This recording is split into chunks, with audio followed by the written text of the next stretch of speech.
Okay, folks, this is Colin from Kincaid Outdoors, and I'm going to say hi to Cecilia, who was the first one in the chat. How you doing? Cecilia says hi, love. Hi, Cecilia. She's right there, so there's Jenny saying hi. And there's Macus as well. Hope things are going well with you guys. Going to be doing Unit 8 of the Iowa's Bowhunter Safety Course and some other stuff. I am going to be advertising for the giveaway, which I'm going to be doing a giveaway next Tuesday on Halloween. So I will discuss more about that later after today's course, as they'll be doing in the open chat. And you're the one that puts the trash can there. You're the one. Oh, that's because you need to find a better place. Throw shit away. Okay, so I hope everybody is doing well. I see we got 3 people showing up in the chat here, so please say, if you're here, say hi. I know Cecilia's here, so that's good to know. Right now, we're going to wait for you to get a few more people in here. We're going to keep on going. Running a little late today, that's why I'm starting on the off-ball time.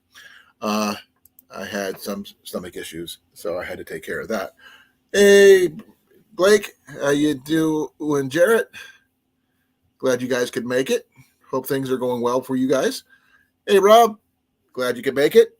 How's the shoulder? Hope things are getting better. I have had a personal issue with my knee. As of yesterday, I tripped and fell at work. I am going to see about getting an incident report filled out tomorrow and having it taken care of, have them take a look at it, because I tripped and fell on the knee I just had surgery on. So that's going to be an interesting situation.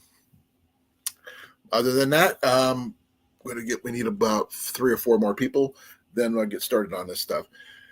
But I do have the kit almost complete. I have to find one more item to put in the bag, but the bag is done.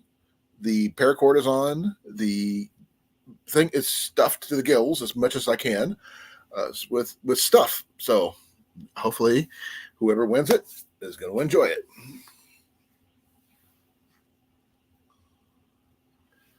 Oh, man, I need to put a banner up here. So let's see here. Let's see here. There we go. I think that one goes really well with what the topic is today.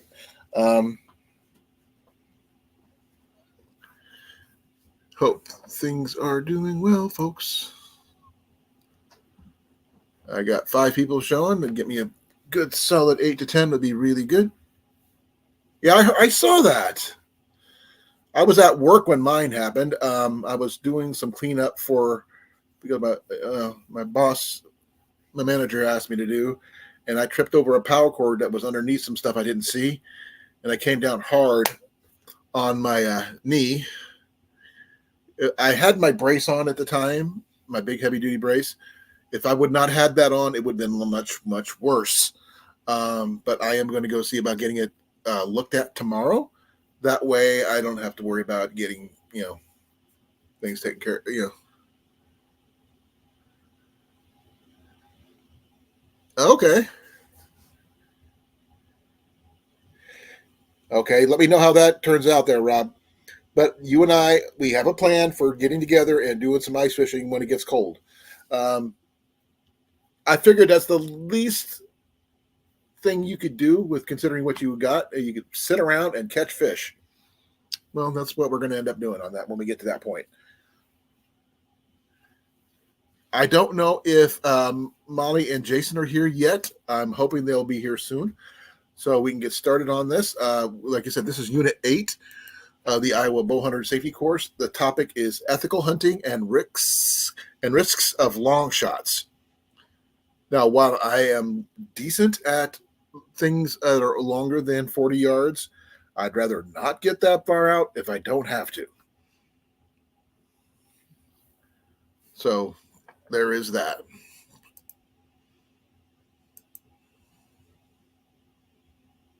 Yeah, my dad had one of those. But he had one interesting problem with those kind of things. The dye, he was allergic to the dye that they used. They've changed up the dye since then, but it's been over 20 years.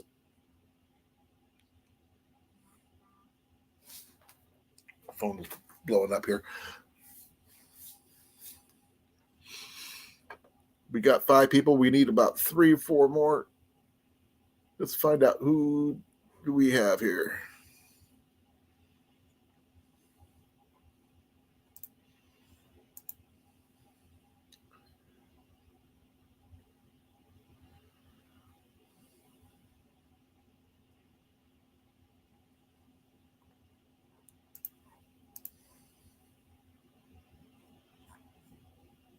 I'm trying to figure things out here.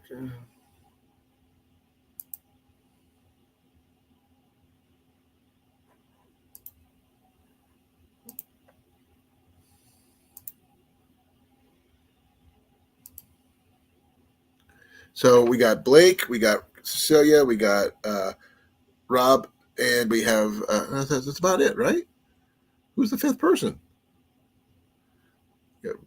Cecilia, Blake, Jarrett, and okay, Jarrett and Rob. Okay. So without further ado, I'm going to get started on that because I know we're only 6 minutes in. Do you have any? Yep. His name is Jarrett.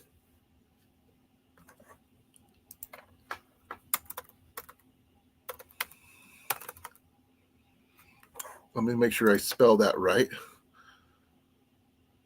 Oh, sorry. I did not spell that right. Yes, love. Klumsky?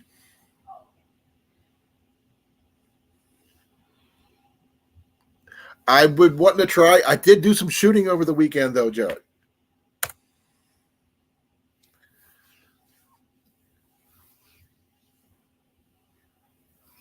Hey, Jay, how you doing? I did some practice shooting on my target in the 3D target in the background. I have not checked to see if it got knocked over yet because all of last year, every time I set it up, it got knocked down. I'd actually physically have to go out and back and take a look and see if it got bowled over because usually about this time of year, it gets knocked down daily. So if everybody's ready, if you're 5 deer this morning, wow. Don't do that. It'll be bad on your vehicle and not so good on your shoulder. I can hit. I mean, to be honest, I am not a major deer hunter. I know this, but small game will put food on the table more times than a deer would for me. Though I love deer and I love to get one when I get one, but rabbits, squirrel, other small game will put more food on my table than a full deer would because I can hunt. There's a longer period of hunting for rabbits and squirrels and such.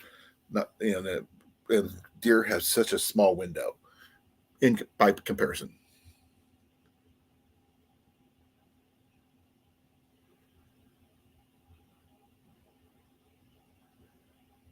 I don't know what that was about there, Cecilia. Oh, well, way to go, Jarrett. Save me some feathers if you can. Some really nice goose feathers would be nice for fletching. Oh, my live with Ian. I was not on very long, Cecilia. We were on very, very a short time. It was my first time I've actually been out and standing for a while. And yeah. But Ian and I did have some fun. We did shoot and everything else. True, but I don't have to fight 600 people to get to that one deer. Hey, Molly, how you doing? Link's at the top of the chat.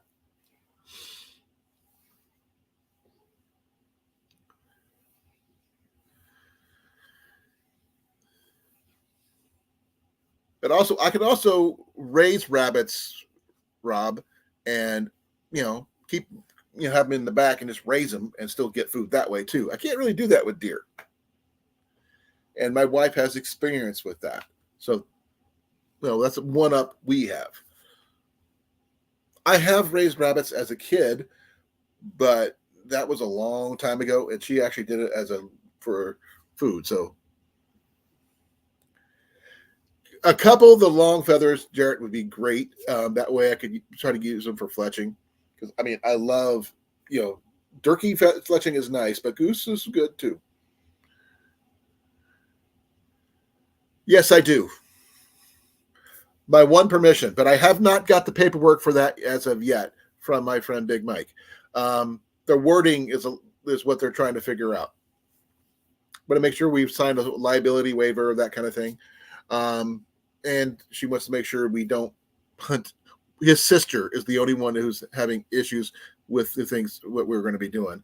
But we're going to do our best because Mike wants us to clear out the predators from around the grain bins.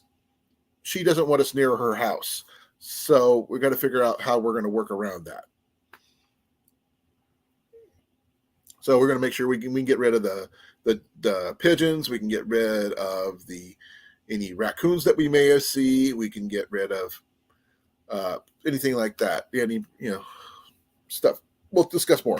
But if you guys want to come up, the link is at the top of the chat. You're more than welcome to. Then we're going to get started on this thing and get see what this next one on ethical hunting and risks of long shots.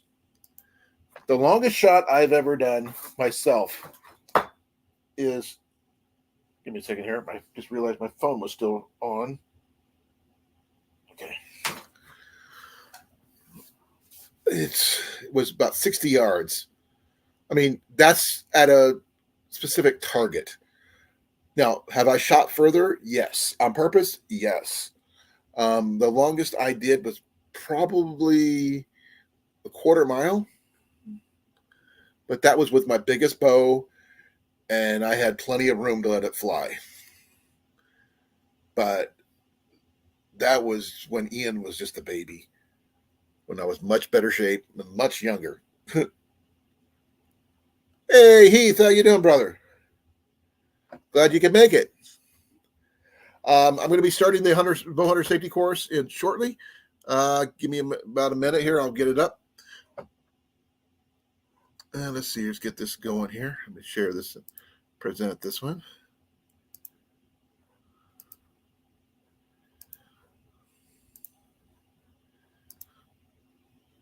Okay, I am going to just take myself out of here.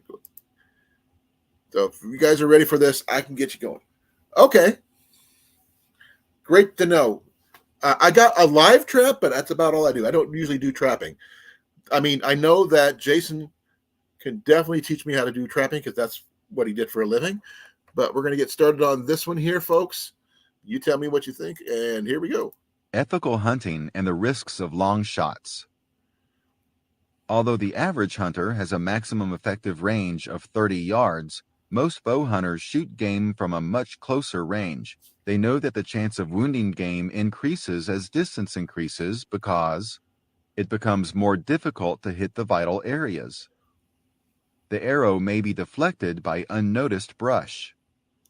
The longer the arrow is in the air, the greater the chance the animal will move.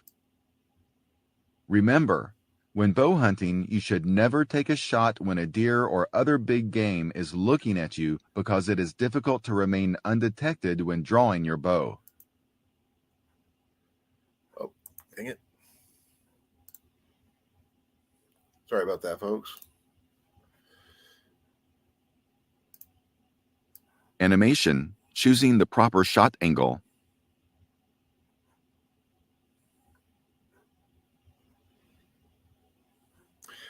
Okay, this one's shot strategy. The shot angle is the angle in which an animal is standing in relation to the bow hunter.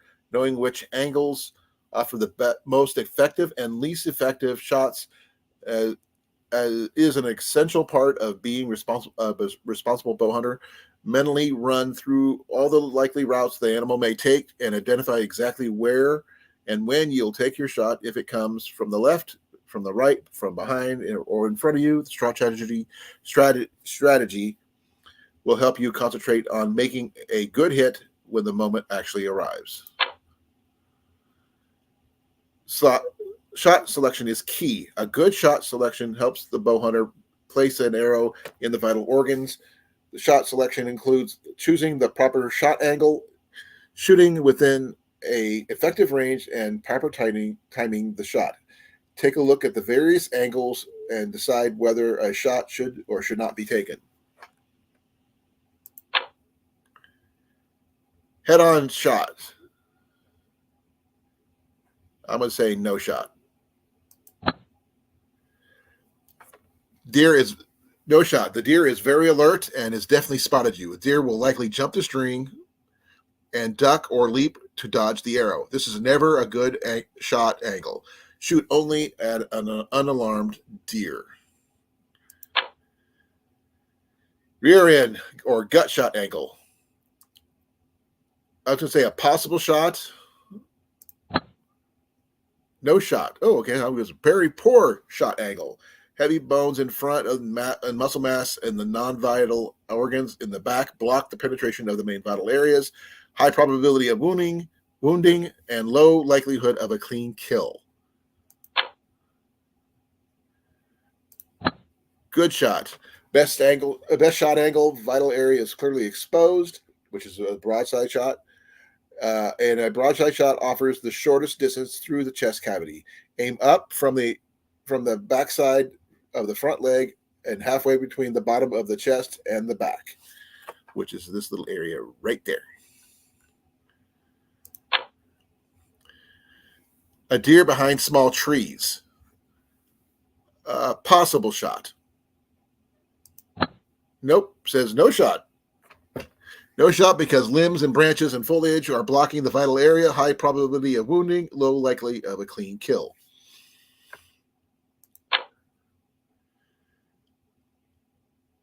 I would say possible on this one, but I could be wrong.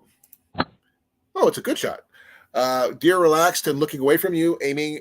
The aiming spot should be farther back from the broadside shot and will vary depending on the degree in which the animal is quartering away. The opposite front leg is a good reference to the aiming point. So they're probably talking about this one right here. Keep that in line. Deer running. Nope, no shot. Again, there's no such thing as a possible shot when they're running. Deer running is extremely alert, very difficult for a hunter to gauge the animal's lead. Wounding highly likely. Let it go. Back quartering away shot. Good shot. Deer relaxed and looking away from you. Aiming shot will be further back along the broadside. It will be vary depending on the degree on which the animal is quartering away. The opposite front leg is a good reference to the aiming point. No shot on that one. Quartering toward. The deer is looking toward you and likely spot your movements. Heavy shoulder bones shield the vital organs. The majority of the vital organs from penetration. Wait for a better shot. No shot. Vital area is completely obscured. Naked shot is always a poor shot choice. Probable wounding. Wait for a better shot. Deer in brush. I want to say possible shot. No, it says no shot still.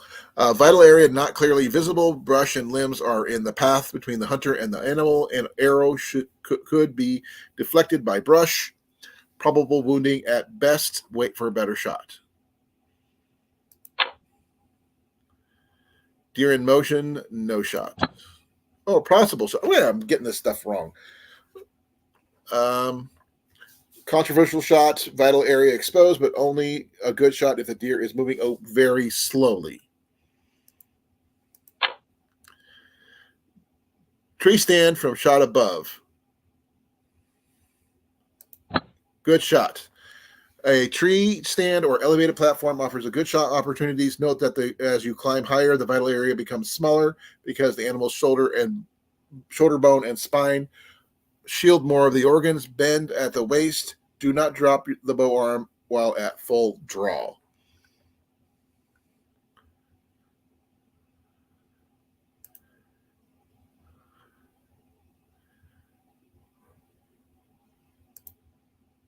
Consider your location. The bowhunter's location above or below the target presents additional considerations. Above the target, a tree stand or elevated platform offers good shot opportunities, especially for the broadside and quartering away shot angles. As a bowhunter climbs higher, the vital area becomes a smaller target area because the animal's shoulder bone and spine shield more of the vital organs. The shooter needs to bend at the waist and not drop the bow arm while at full draw.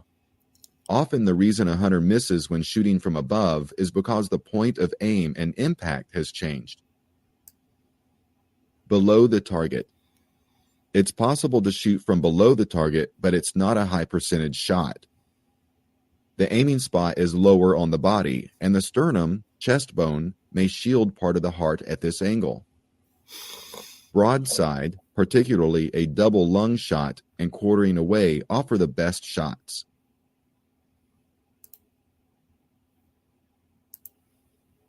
Video, taking effective shots.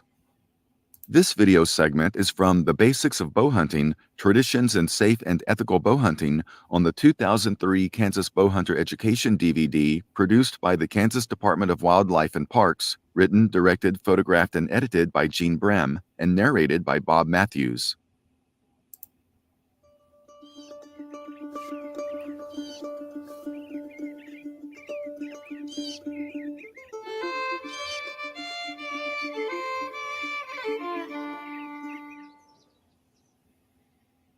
Sometimes bowhunters must decide quickly what shots to take and what shots to turn down. You must be mentally prepared to accept that just because an animal is close doesn't mean you'll have a high percentage shot. Your commitment to avoid wounding an animal must be stronger than your desire to take that animal. Shot selection decisions made when no one else is around will ultimately decide the future of bowhunting. It is the responsibility of every bowhunter to learn which shot angles are considered high percentage shots. Understanding the anatomy of the game you hunt is a critical element of shot selection. To be effective, a broadhead must penetrate the vital area that contains the greatest concentration of blood vessels. This is a life-size deer model. This life-sized model of a white-tailed deer is designed to show the chest cavity that contains the heart, the lungs, and several major arteries.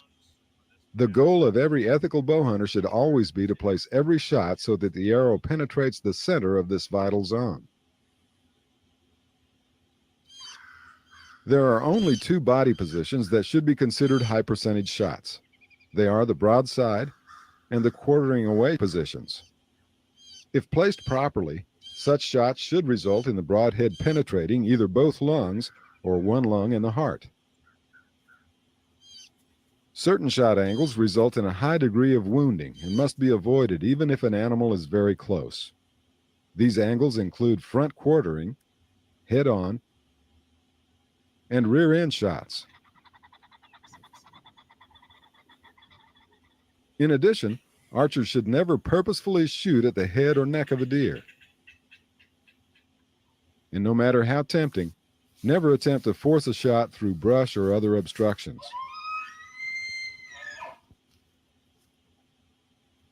An animal that is directly beneath your stand also offers a poor shot.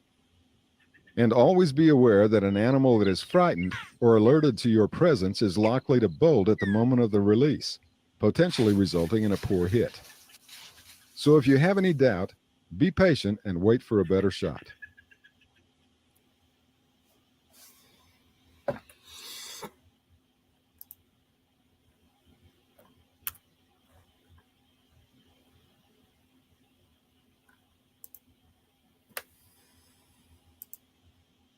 Shot angles broadside.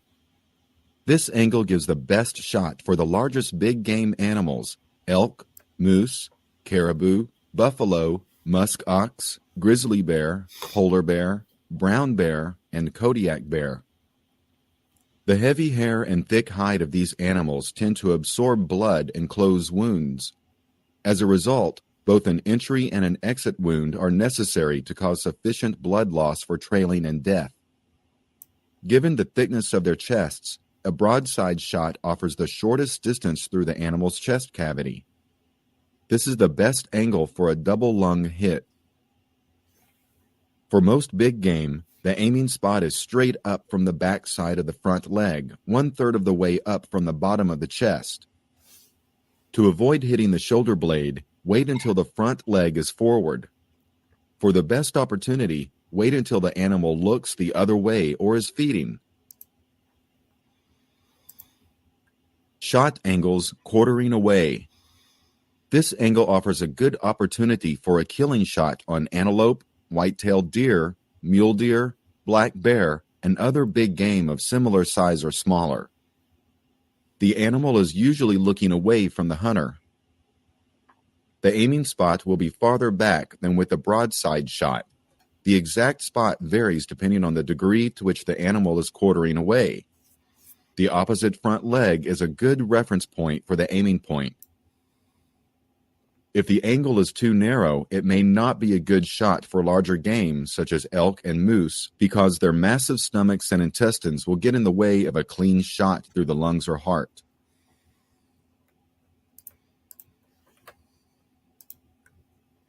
Shot angles quartering toward. This angle offers a poor shot opportunity and should not be taken.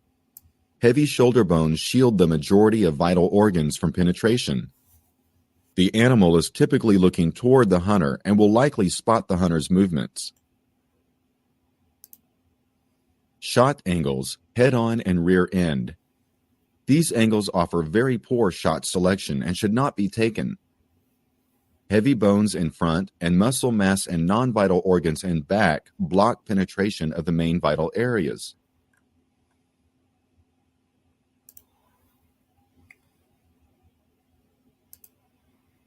Video, choosing the best shot angles. This video segment is from The Basics of Bow Hunting, Traditions in Safe and Ethical Bow Hunting on the 2003 Kansas Bowhunter Education DVD produced by the Kansas Department of Wildlife and Parks, written, directed, photographed, and edited by Gene Brem, and narrated by Bob Matthews.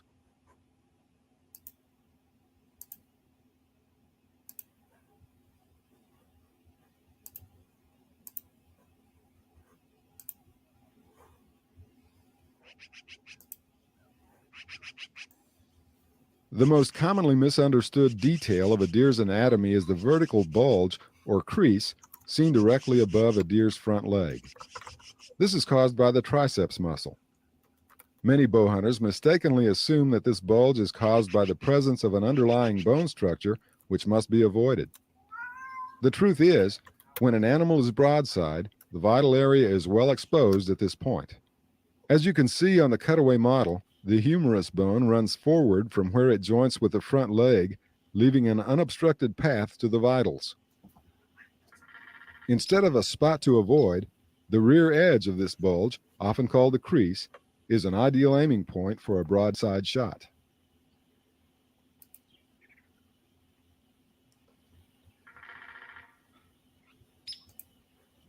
When taking a quartering shot, the aiming point must be further back in order to center the vital area.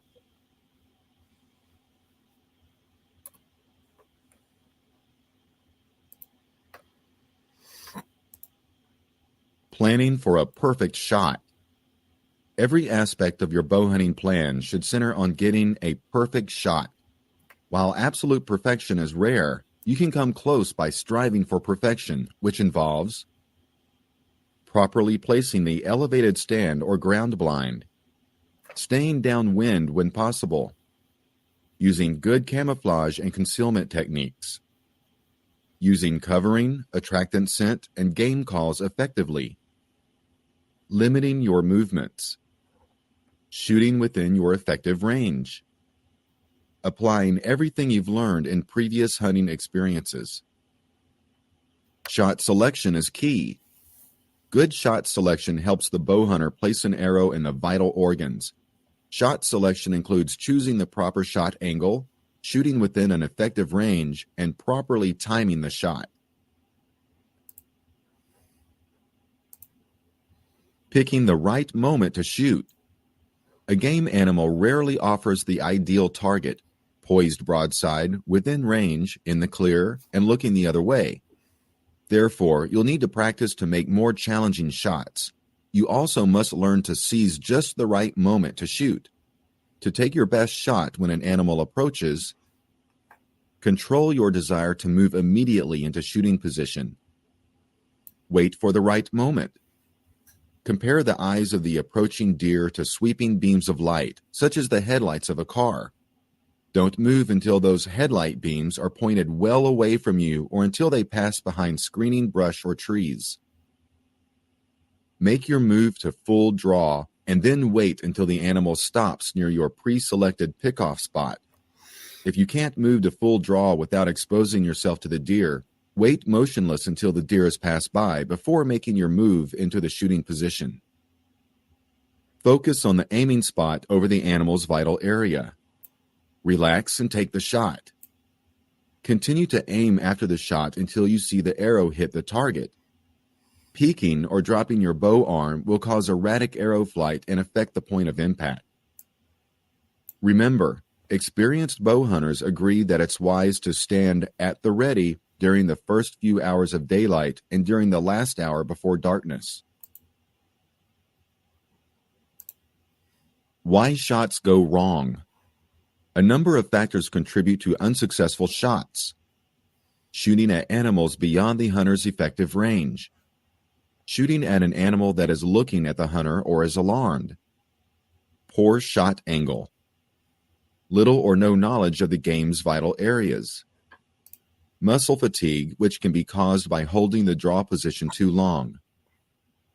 Poor shooting technique or release, typically due to the hunter's increased excitement level. Shooting when brush or limbs are in the path between the hunter and animal. Shooting when the animal is running or moving. Not continuing to aim and focus on the aiming spot long enough after the shot. Poor mental or physical condition that affects the hunter's shooting ability. Poor light conditions. Jumping the string. Animals have an extraordinary ability to dodge arrows. This attribute wasn't understood until the behavior of white-tailed deer was captured on videotape and studied carefully. Deer can take flight with uncanny speed at the slightest hint of danger, particularly unnatural sound, including the sound of a bow twanging. This phenomenon is called jumping the string. Prior to discovering this behavior, bow hunters assumed that every shot that sailed over the deer's back had simply been aimed too high. What they couldn't see without the benefit of slow motion replay was that the deer had reacted instinctively to the sound of the bow. The deer collapsed its front legs and dropped its chest to the ground, preparing to spring, unconsciously ducking below the arrow. The problems with jumping the string can be minimized if you will limit shots to well within your effective range. Shoot only a quiet, well-tuned bow. Shoot only at unalarmed deer. Video shot selection.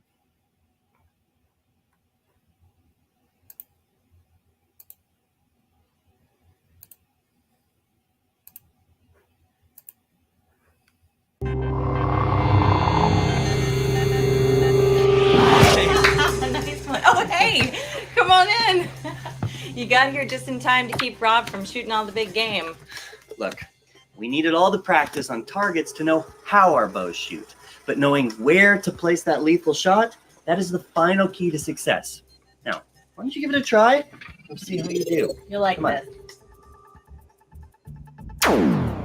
All right, here comes a deer. Now that's a tempting shot, right? Looks plenty close. So what are you going to do? Shoot or don't shoot? Good choice. As tempting as the frontal shot looks, it's a bad shot. See all those bones protecting the vitals? There's way too much bone and muscle that could stop or deflect a broadhead. Plus, look at the other deer that is standing right behind this one. End result, a wounded animal and a ruined hunt. Try again. Scenario 2. Ah, here comes a monster. Now what do you do? Shoot or don't shoot? Most bow hunters might see this huge animal and think that you can't possibly miss.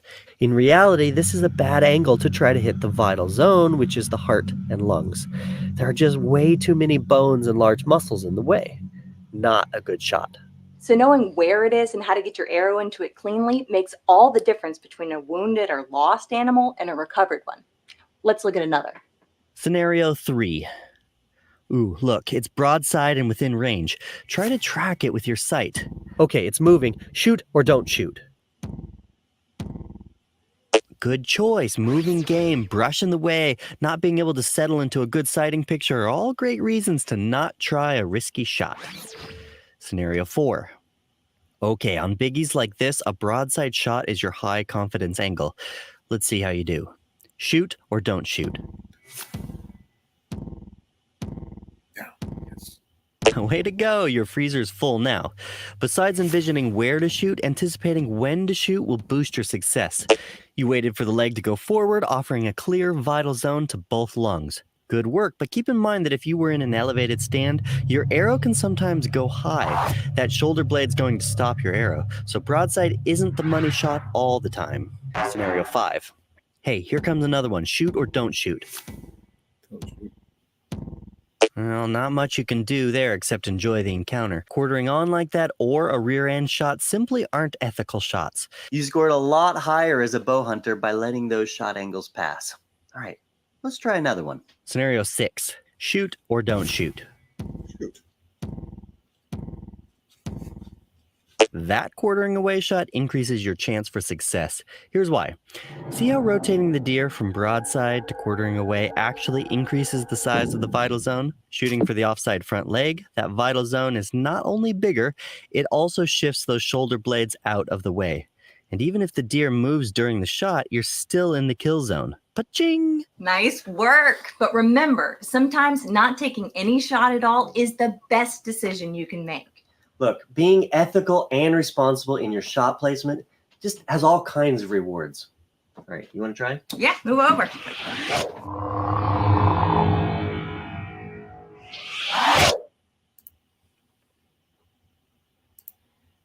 Steps for a successful recovery. Never assume that a shot missed the animal. Bow hunters also must understand the importance of honoring their responsibility to recover the game they have shot. A successful recovery requires proper shot placement, attention to visual and auditory clues immediately after the shot, the proper decision on when and how to begin the tracking and recovery process, knowledge of tracking and reading game sign, attention to trailing details, including signs such as blood drops, partial tracks, and bent twigs. A stick-to-it, never-give-up attitude. Multiple recovery strategies, especially if the trail is lost temporarily. Patience. A good recovery begins with a well-placed shot. An arrow striking an animal in a vital area will mean a quick death and a short trek to recover the animal. The second hunt. Bow hunters often refer to game recovery as their second hunt. Some people get just as much satisfaction out of trailing as they do from hunting. The process requires patience, attention to the smallest details, and an understanding of the game's habits. Proficiency comes mainly with experience.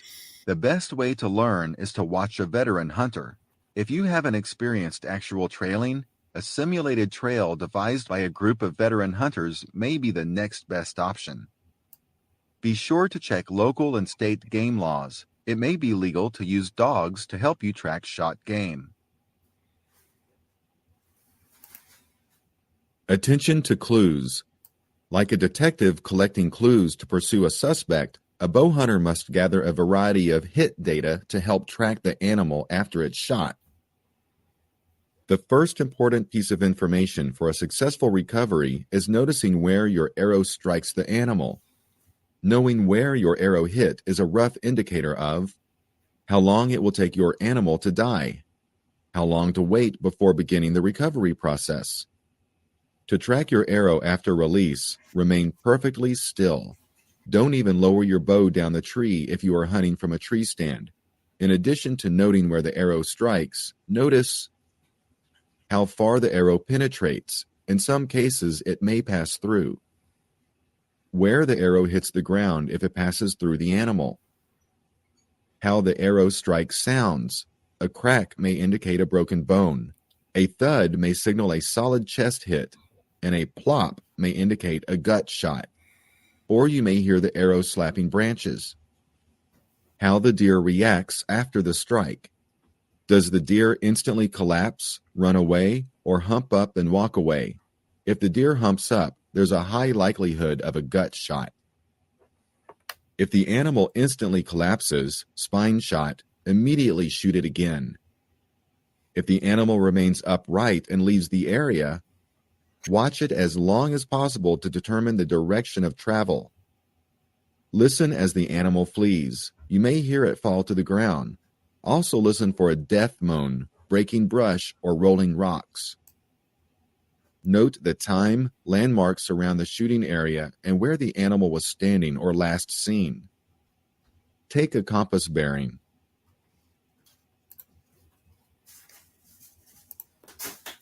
When to begin recovery. A mortally struck animal may die in only 10 to 30 seconds. A white-tailed deer, however, can cover a lot of ground in those few seconds and could disappear from view. An animal struck with less than ideal arrow placement may travel an even longer distance before collapsing. With the exception of a spine shot, a wise bowhunter gives the animal time to expire. Bowhunters should be patient and allow the broadhead to do its work before approaching or trailing the animal. Approaching a downed animal or starting the tracking process too soon may cause it to run even farther away, making the recovery more difficult. Usually, you will find a well-hit animal within 200 yards. A poorly hit animal may travel considerably farther, but never give up while there is sign to follow. If it appears that the arrow penetrated deep into the chest, wait 20 to 30 minutes to give the animal a chance to calm down and die. Then follow the trail carefully. If you find the arrow with signs of a gut hit and the trail is skimpy, back off and wait 6 hours or more. If you shoot and believe that you hit the animal in the gut, don't even follow the trail far enough to retrieve the arrow.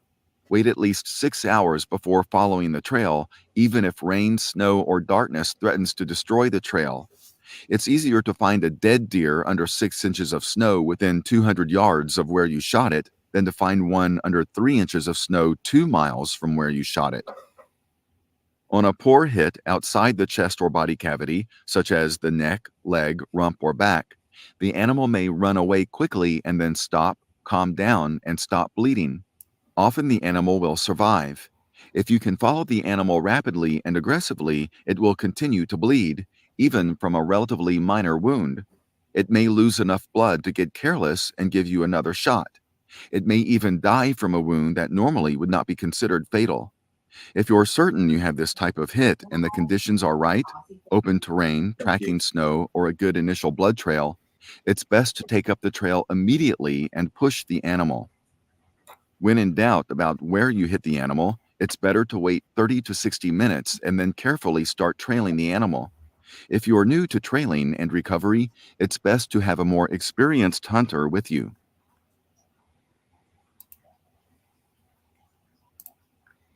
Trailing game and blood sign. After you have waited a sufficient amount of time, move slowly and quietly from your shooting position to the area of your shot. Approach carefully to avoid destroying any important game sign. Look carefully for blood, hair, or your arrow if you think it passed through the animal, realizing that the arrow can be buried under leaves, grass, or dirt. Inspecting your arrow can help you confirm the type of hit. Move in the direction the animal headed. Be careful to walk on the side of the escape route. Look closely for blood on leaves, weeds, rocks, and logs. Be aware that some drops may be very tiny, so that you may need to get on your hands and knees for close inspection. Blood spots confirm that you are following the correct route. Most bow hunters mark the location of blood sign. Reflector ties, toilet paper, or orange or chartreuse surveyor's tape may be used. Permanent marking materials must be removed after trailing is completed. Blood on both sides of the trail indicates complete penetration by the arrow. A small blood trail may indicate an entrance wound high on the animal. Very little blood may reach the ground because the exit hole may be plugged with hair, fat, or organs. Getting assistance from a hunting companion is invaluable at this point. An extra pair of eyes will increase the likelihood of spotting signs. Mark every sign and don't forget to scan ahead to see if the animal can be spotted. A deer lying down with its head upright may jump when trackers get close. If this is the situation, back off and wait another hour or two. Blood sign. Blood sign can offer important tracking clues, such as blood splashes in the direction the animal is traveling. Dried blood usually has a brown color and can be difficult to spot on brown grass or leaves. Using hydrogen peroxide may help you determine if spots you see are actually blood. Hydrogen peroxide will bubble on contact with blood. The color, appearance, and location of fresh blood can indicate the type of hit. Bright red blood indicates bleeding from arteries. Darker blood indicates bleeding from veins. Blood that has bubbles or looks frothy could indicate a lung hit. Fluid that is greenish, has tallow, or is clear can indicate an intestinal shot. White-tailed deer hair can give clues. Knowing the different colors, lengths, and textures of hair on a white-tailed deer can help you determine where you hit the animal when you examine your arrow or when you find hair at the hit site. Back hair is long, dark, often black-tipped, and coarse. Neck hair is like short back hair, except it is light-colored on the front of the neck. Brisket hair is very dark and is twisted near the junction of the neck and the body. Side hair is short and brown with dark tips. Bottom of the rib cage is a mixture of white and dark brown hair that is straight, moderately long, and thick. Belly hair tends to be white, long, fine, and sometimes twisted. Tail hair is very long. Hair on top of the tail is dark brown tipped with black. Lost sign. If all sign is lost, don't give up. Go back to your last marker and begin a methodical search of the surrounding area. Some bow hunters will search in ever-widening circles. Another method is to grid off the surrounding area in squares and to search each one. You may need to get down on your hands and knees to inspect every detail in the area closely. Look for obvious escape routes such as trails, especially those heading downhill or toward water. Be aware of any wildlife activities in your area. Crows calling, squirrels barking, or vultures circling may indicate the presence of a downed animal. Look around the surrounding area for game trails, openings in fences, thick cover, anything that could attract a running animal. If necessary, you may need to go back and start your search from the beginning. Don't give up until all possibilities have been exhausted. A responsible bow hunter will make every legal effort to recover the animal. Nighttime tracking. Tracking at night requires a different technique. Take careful note of your surroundings and use your compass or GPS for marking bearings before you start your recovery effort. You don't want to add getting lost to the challenge of game recovery in the dark. Depending on the type of flashlight or lamp you use, blood will actually glow because of its phosphorus content. In some locations, predators may be a problem if game is not recovered quickly. Game that's left overnight can attract coyotes, bears, or domestic dogs. Be sure to check local and state game laws regarding recovery of game after dark. It may not be legal to have your bow in your possession when night tracking with artificial light. It may be legal to use dogs to help you track wounded game.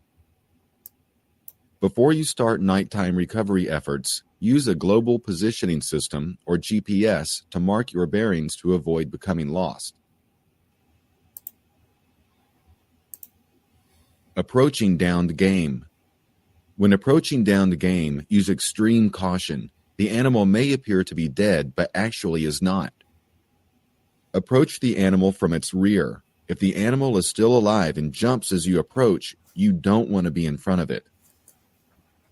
Stop at a reasonable distance from the animal.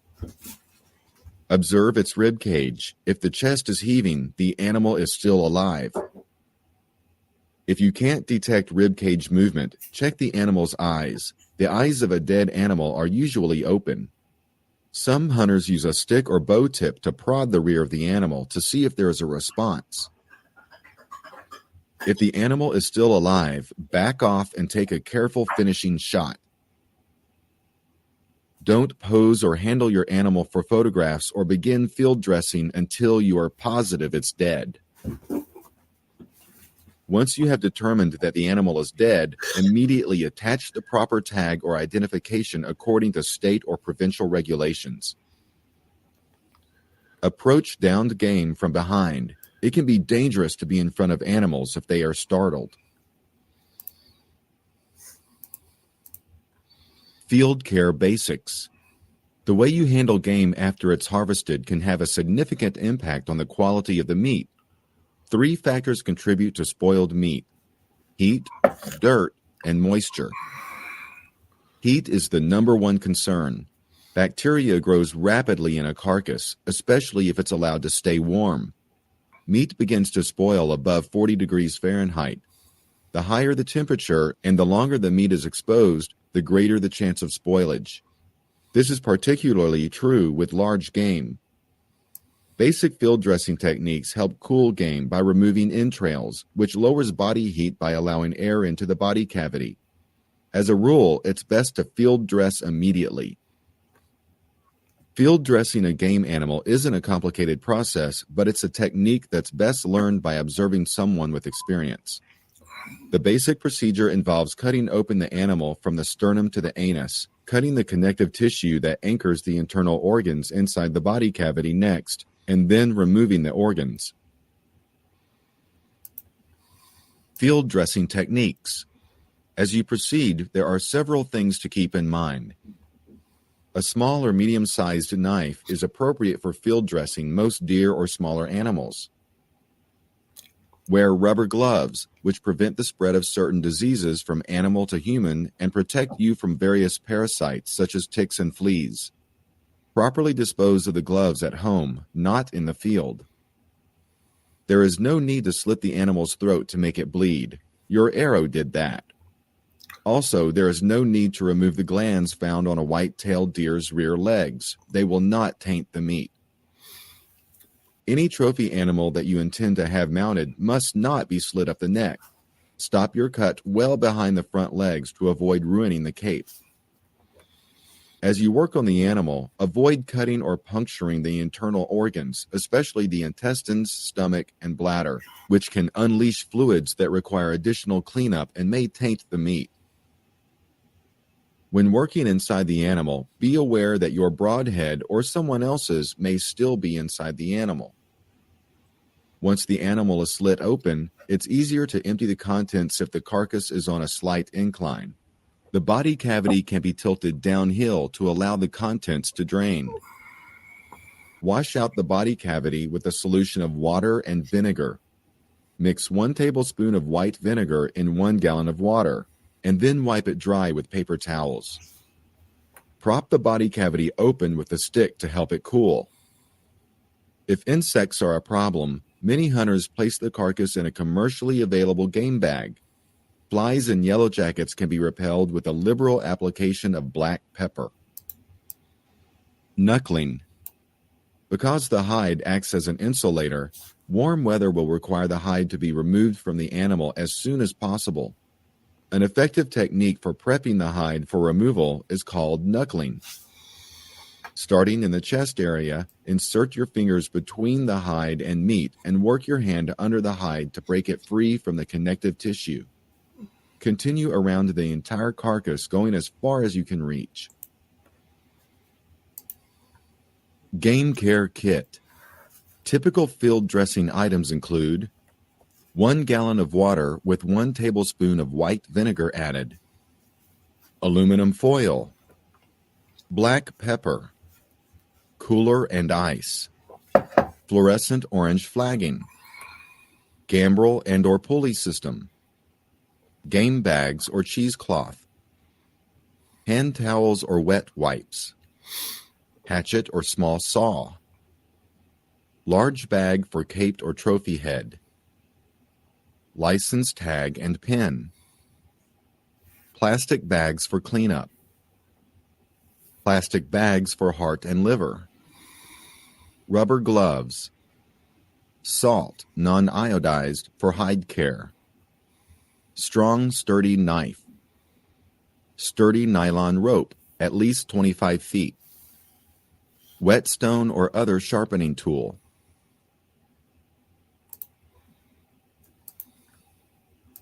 moving a big game animal. Moving a big game animal from the field to your vehicle is strenuous work.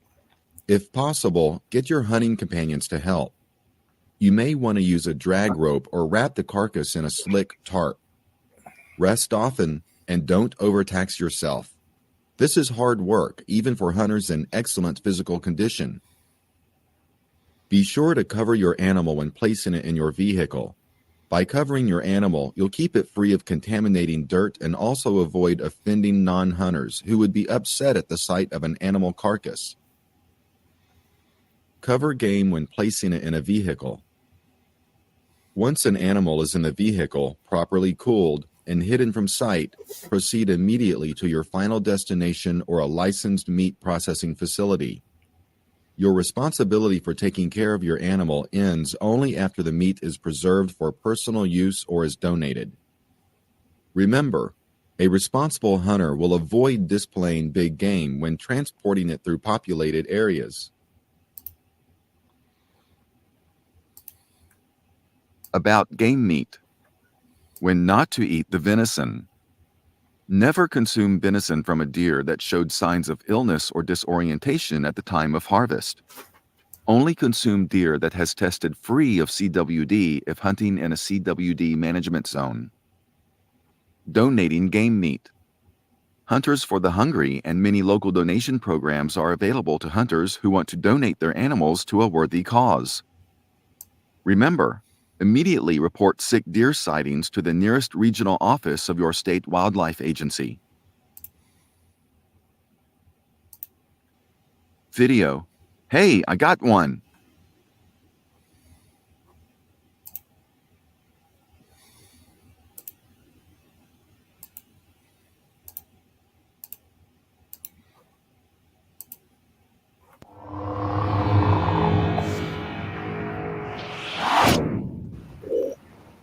I've been out here since early morning.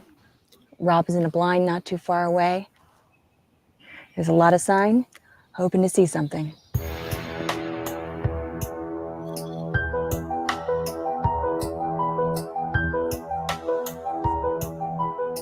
In a perfect world, on a 3D target, you might be able to risk a shot. But we don't risk wounding an animal in the imperfect world of bow hunting. Suppose you tried. Your sight is on when you release, but where does your arrow impact that walking deer by the time it gets there? Oh, not good at all. It's just a little too far. It's just outside my effective range. Bow hunting is about how close you can make an effective shot, not how far you can try to make one. All right, it's within our effective range. Now it's all about waiting for the right angle. Broadside, yep, that's a great shot. See how this angle gives us a clear view of the vital zone and minimizes our chances of hitting big bones and muscles?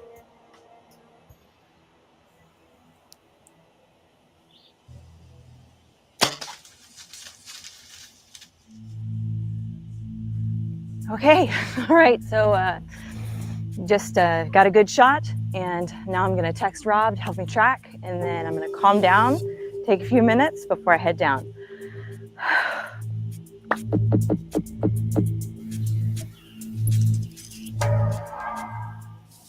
This is where he was. There's good first blood. It's been about half an hour, and I heard him crash. So let's follow the blood trail. And remember, be sure to mark the blood trail as you go. It may not be heavy like this one. That way, if you lose it, you can come back to where you last marked it and start searching again. Oh yeah, looks like a clean shot. Can't be too far. Looks like it's up the Yeah. Oh yeah, it's gotta be Look at right that. around here. Oh, here we go. Blood on both sides of the trail. It's in here somewhere. Let's see. It's gotta be right around here. It's easy to get excited now, but we should consider these pointers.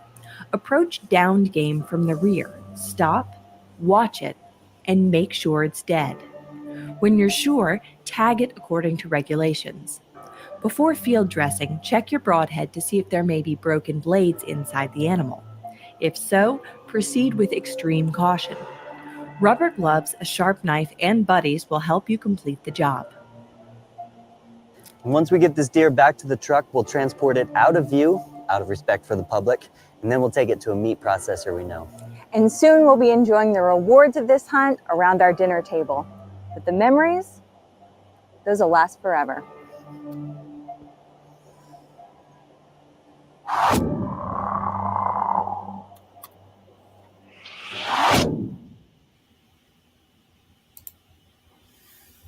Okay, folks, it's time for the quiz. How you guys doing? Jeff, how you doing, brother? Yep. Good idea, Jeff, to go, make sure if you don't know the landowners, make sure you introduce yourself the day before your hunt, or at least a week before your hunt. That way you know that you're going to be in the area. So we're getting ready to start the quiz. When everybody's ready, please let me know by putting a 1 in the chat. Then we'll get started.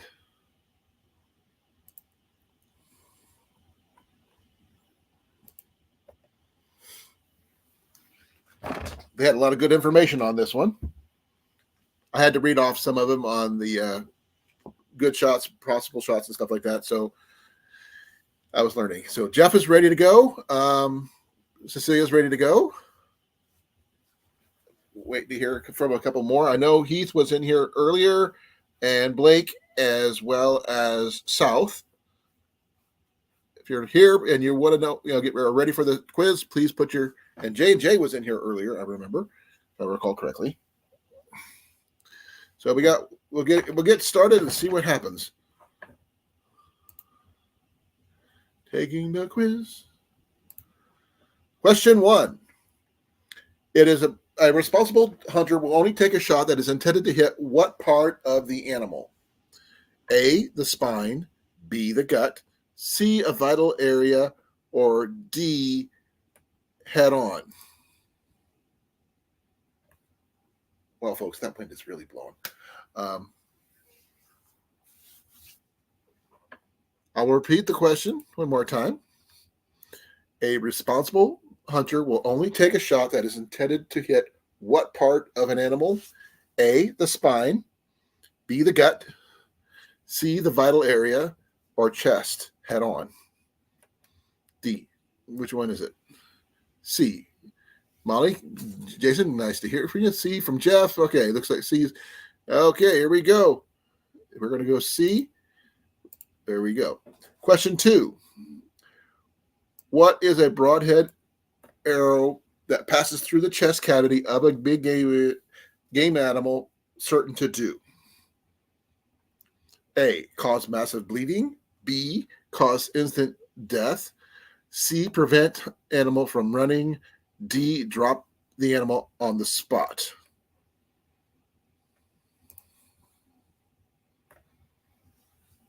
So, which is it, folks? A, cause massive bleeding. B, cause instant death. B or D? Okay. I got an A, a B, and D from Cecilia. You got to make up your mind, Cecilia.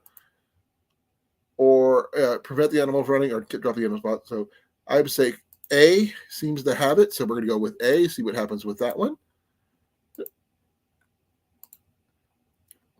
Question 3 of 10. What type of shot increases the risk of wounding the game rather than killing it? Broadside, quartering away, long, or double lung?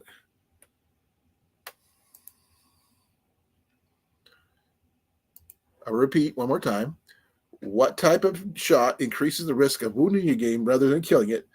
Broadside, quartering along, C, long, or D, double lung? Okay, we got a C, a C, a D, a C. Okay, we're going to go C.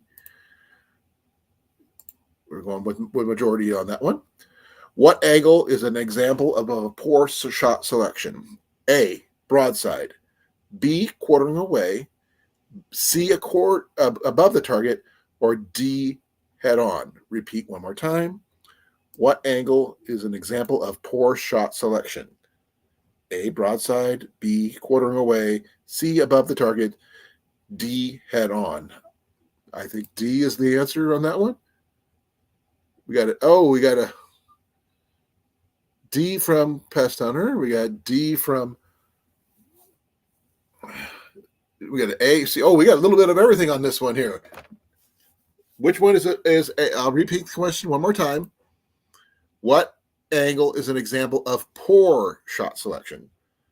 A, broadside. B, quartering away. C, above the target. Or D, head on. Okay, we got a C from Jason. We've got a C and D from Jason. I'm not sure which one he chose. So we got mostly C's. Okay. I would say head on as a poor shot selection because you got muscle and bone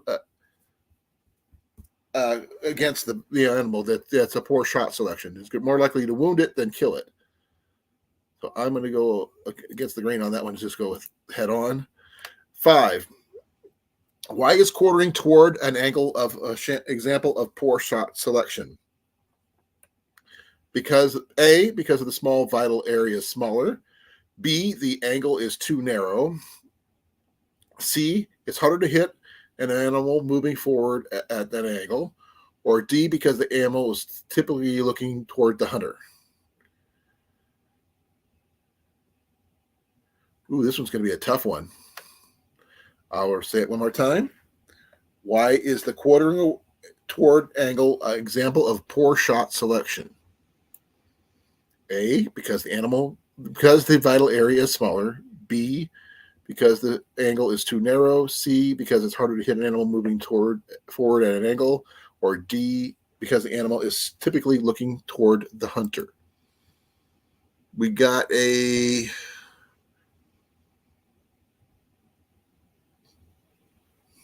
Okay, we got a lot of people doing different ones. We got D, A, D, B. Okay, wow. We got B, 2 B's, 2 D's, 3 D's. Okay, let's go with that one. Let's go because that's the majority of them is D. Question 6. What should you do once you have determined that the animal is dead? A, photograph it. B, begin field dressing it. C, attach a proper tag. Or D, let the body cool down. Again, what should you do once you determine the animal is dead? A, photograph it. B, begin field dressing. C, attach the proper tag. Or D, let the body cool down.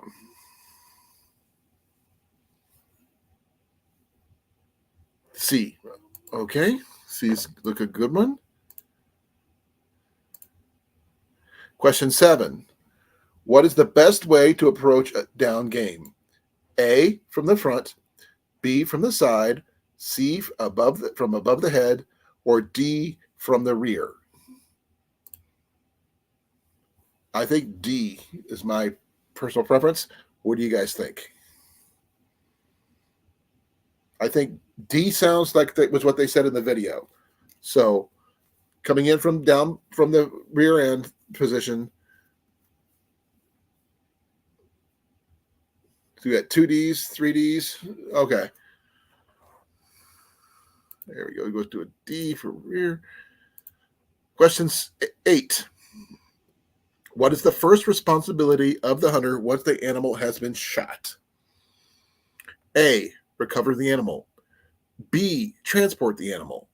C, photograph the animal. Or D, field dress the animal.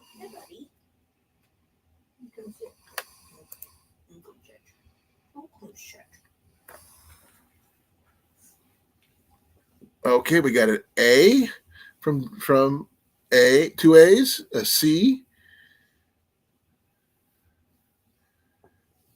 a D from Cecilia.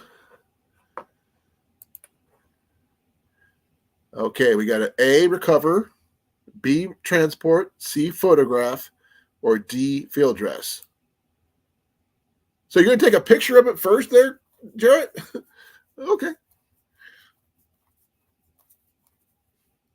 You got to find it before you can do anything else. So you're right, Jason. You got to recover the animal. Question 9. What should you do? What should you avoid cutting or puncturing when field dressing an animal? A, internal organs, B, head, C, throat, or D, arteries.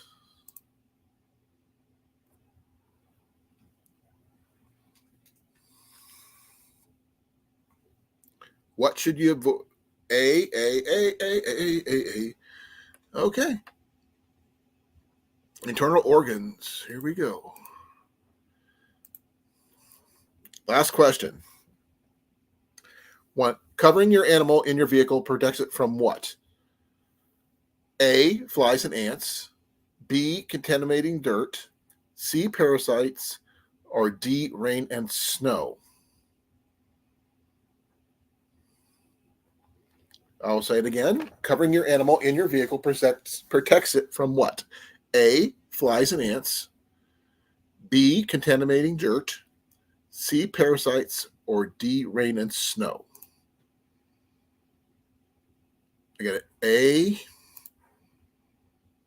And we got a B from Cecilia.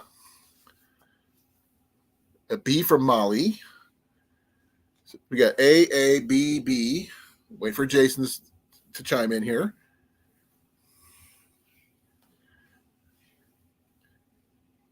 Contaminating dirt seems like a good answer. Because they mentioned contaminating dirt. So we got 2 B's and 2 A's. We're waiting for Jason to break the tie because we got... Okay. Covering your animal in your vehicle protects it from what? A, flies and ants. B, contaminating dirt. C, parasites. D, rain and snow.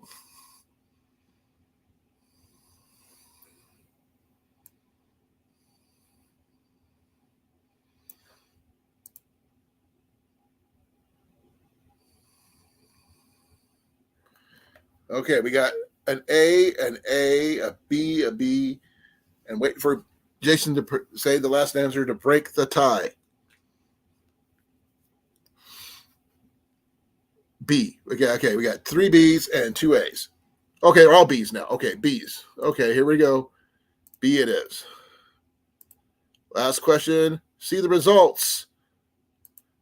And 100%, folks. We got 100%. This is like the first one in a while that we have gotten one of these. So there we go, folks. Way to go. We didn't miss one single question. That is freaking cool. Way to go, folks. Yeah. Way to go. We got 100% on that section. That was way cool. Way to go. Good choices. Now, when I went deer hunting on my first one, they put me in a freaking deer stand, which I've never shot out of before. And I was shooting down, and I had a really good shot from above, but my shot window was like that big because I was coming in down from an angle. And, oh, man. It jumped the string, and I was just a mess. I've never gotten a deer. That was like, yeah. But way to go, folks. That's freaking cool. Now, I'm going to be opening up this to open chat, so please feel free to do so. Oh, we got 10 people in here. That is freaking cool. I'm glad you guys made it. We had some really cool. We made 100% on this section of the Bowhunter safety course, which is really freaking cool. Hard to do, but we did it. I am going to be announcing, the giveaway that's going to be happening next Tuesday on this channel on Halloween. I'm going to be giving away a little emergency kit that's going to be able to be put in your car or whatever you have. It's going to have some water purification in there, some fire starting, some other stuff. So that's cool. Yep. Yes, they do, Jeff. So yeah, I was lucky in that first hunt that I even get to see. I mean, he was less than probably 10 yards. Here comes Molly. Hello, Molly. Hello. Hello. We were Hey, eating Jason. dinner. We got 100%. Way to go. And I missed most because I was out making a sweep of the properties. I'm making a what? A sweep of the properties. Yeah. What was up? Predators and armadillos. Are you on an armadillo hunt now? Yes. Yeah. Don't want to, but kind of have to. That's the 11 band one, right? No, I think we have 3 and 7 here. Okay, I know one of them is the one that carries 7 and 11. Two of them do 7 and 11. Yeah, you never go to a 7-Eleven. Threes are the good ones. The one you have to worry about for what's the name of it? Leprosy. Leprosy is the 11 can one. carry Yeah, I'd have to look that one up. Oh, that's fine, Jeff. No, they're digging holes in the yard. They're digging holes under the garage. Okay, Jeff. It's Oh, fine. sorry. I'm answering a Jeff question about the giveaway. Jeff, just because you won't be here doesn't mean you can't try to win. I'm going to do a video, and you got to basically say a phrase that I'm going to be putting at the end of next Thursday's video, and you just got to answer it in the comments below and all that fun stuff. So basically, the giveaway is going to be started on Thursday, and it's going to be drawn for on Tuesday. Okay? You better call Dutch. He kills predators. Jason caught a snake in the house. Oh, wow. What kind? At first, I thought it was a copperhead. It's not. It's a rat snake.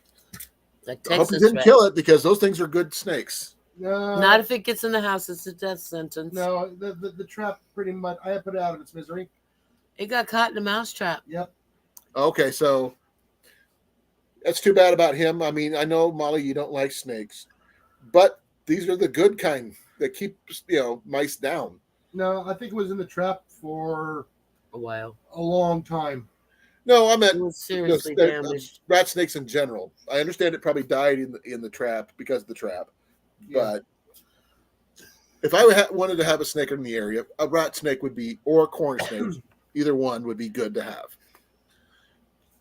Yeah, But like I said, we have more corn snakes up here than you do, so. yeah, it was in the trap for 5 to about almost 6 o'clock this evening. Oh, So wow. 5 in the morning till 6 o'clock in the evening is when I finally found it. Okay. Well, Jenny's got the bag ready, as you can see. And yes, I do have blue paracord around the bottle. I'm still learning the snakes here.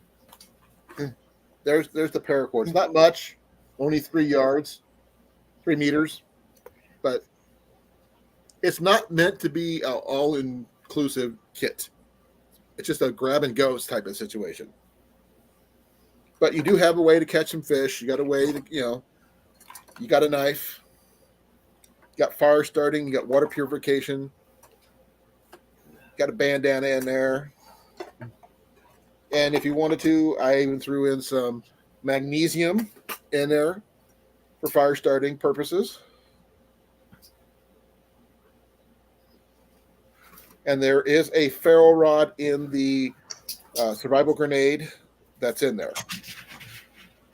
Hey, way to go, Blake. You good to know. We probably won't. What? I don't know, I want to go fishing tomorrow morning. You probably Blake won't just what? reminded me about it. Thanks, Blake. We're going fishing in the morning.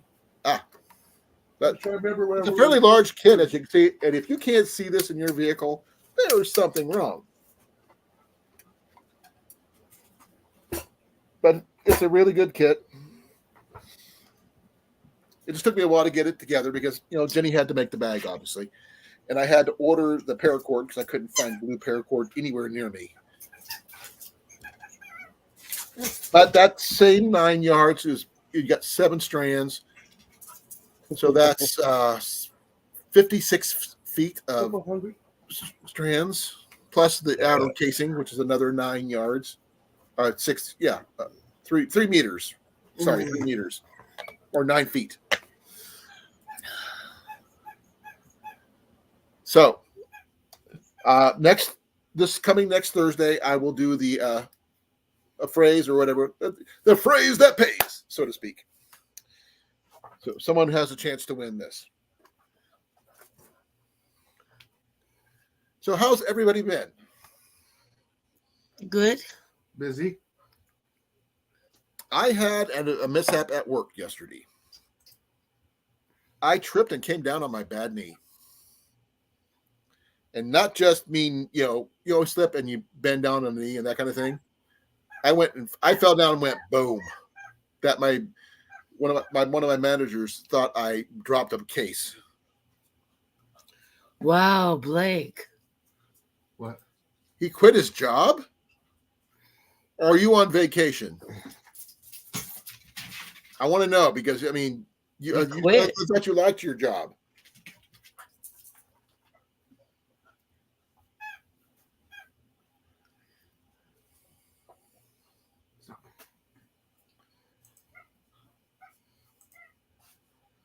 Yeah, were you planning on quitting or was it a temper tantrum?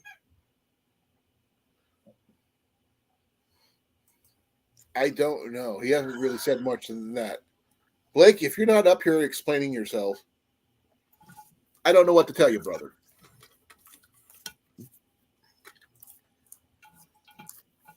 He's too young to retire. He's younger than me. Mm.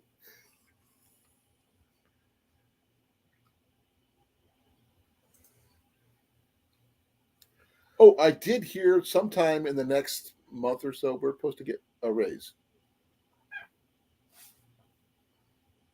Hi, SD. Somewhere in the next Okay, month see. we should be getting a raise. Oh, that's cool. Yep. Hey, Scott, how you doing, brother? You just missed the Bowhunter safety course. We got 100% on the test, so that's freaking cool. And I'm going to be ready. I'm going to start, the giveaway on Thursday. The drawing will be on next Tuesday. So get a chance to win this thing. If anybody wants to know what's in it, I can go over what's in it today or tomorrow or Thursday. Your guys' choice. But I do have this thing really jam-packed, full of stuff, as you can see. There's like at least 3 carabiners in there. There's some cork in there. There's some strike anywhere matches, flashlight, bandana, survival grenade right there. Yep, all kinds of things.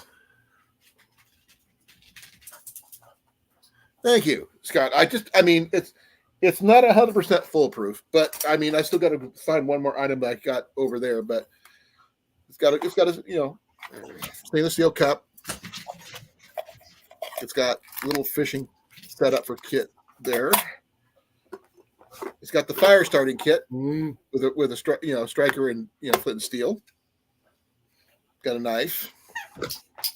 The bag, which will have hon, you didn't put the belt loop on here. No, I didn't. Well, we'll have her put it on before the drawing. But would you guys want one belt loop or 2? That way you can put it on your wear it on your side. Then you can use it as a gathering for materials or something like that. I Won't be say too a difficult. shoulder strap would be more convenient. No, Not all of us wear belts. that's true, but not everybody. A lot of the guys do, or because I can't guarantee if a woman's going to get it or a man's going to get it. But we can Everybody have has that shoulders. changed easily enough with adding a couple of the carabiners and a strap or two. Wouldn't be too. Okay. Not yet, because I don't know where it's going to go, Cecilia. But I will be getting paid next week, so that after I get paid after the giveaway, so I can know when I'm going to have the money to send it off, which will probably be next Friday of next week. Where's Mandy? Are you working? SD says, great idea, Mandy. Mandy, who's Mandy? You're probably Mandy? talking to me. Oh, that's Molly. Yeah, about the shoulder strap. No, I mean there is a couple of. Give me a second here. I got a couple of these already in there. So, in conjunction with the the carabiners I have in there, you can attach them here any part of on the bag itself by just pulling out one of the loops and just hooking it to it. Then you can run this thing through and make it strap anywhere you want. Okay. Or you could use it put one on there and use it around your waist as a belt. That kind of situation. So you got options. But there's two of these kind of deals in here. So you have your fire starting, you have water purification, you have capability of catching food and cooking your food if you want to, using your cup here, and water. You have water carrying. So what do you think? Good, bad, or do you want to go more in depth into what's actually in here? Yeah. More in depth. More in depth. Okay. I already you already know about the flint and steel. There's several pieces of really nice flint and steel in here, and they also have coconut husk and char cloth in here. So you don't have to worry about that. That's in there. Like I said, the cup and the fishing kit is right there. That's going in there. Now, in getting into the deal here is a bandana. Now, I could add more to the bandana. Right now, it's just covering up a simple Altoids tin with a couple of one sewing needle, one leather needle. And yes, I know the kit is basically blue. So that's why everything's blue. There's more space inside the Altoids tin, so you can add more. The knife is a simple Walmart $3 fishing knife, because you don't really need much for this kind of kit. It's not something you're going to go live in the woods for a year type situation. This is the one to make sure you get home. It's easy to carry. It's got, like I said, 3 meters of paracord. You don't need a lot with this, but it'll just at least get you by. I've added on some more fire starters. This one here happens to be from fire starters from Brazos Valley Soaps. There's probably about 6 or 7 fire starters in there. Also got a survival grenade from Survival Frog. And some of the stuff they have in there is they got a carabiner, it's got a knife blade, a ferro rod, a couple swivels, a couple weights, some tin foil, some cotton tinder, which is pretty much like these, some fishing hooks and string, and some fishing line, and some floats. So you have multiple things for fishing. Hey, how you doing, Wyatt? I'm putting in a digital flashlight. No, there's no batteries in this. That's up on you because I don't like shipping batteries through the mail.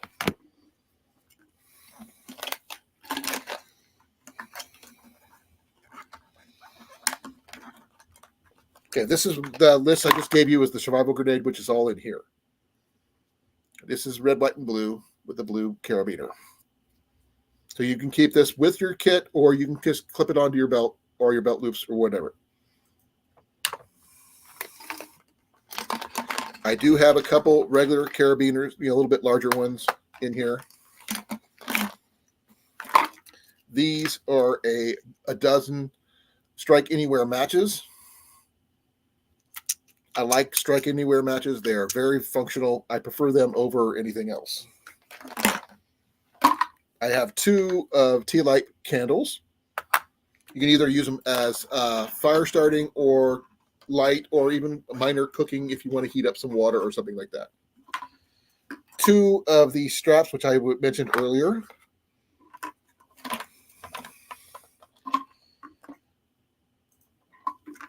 Here's the other carabiner. This one's a little bit more heavy duty than the first one, but they look very similar.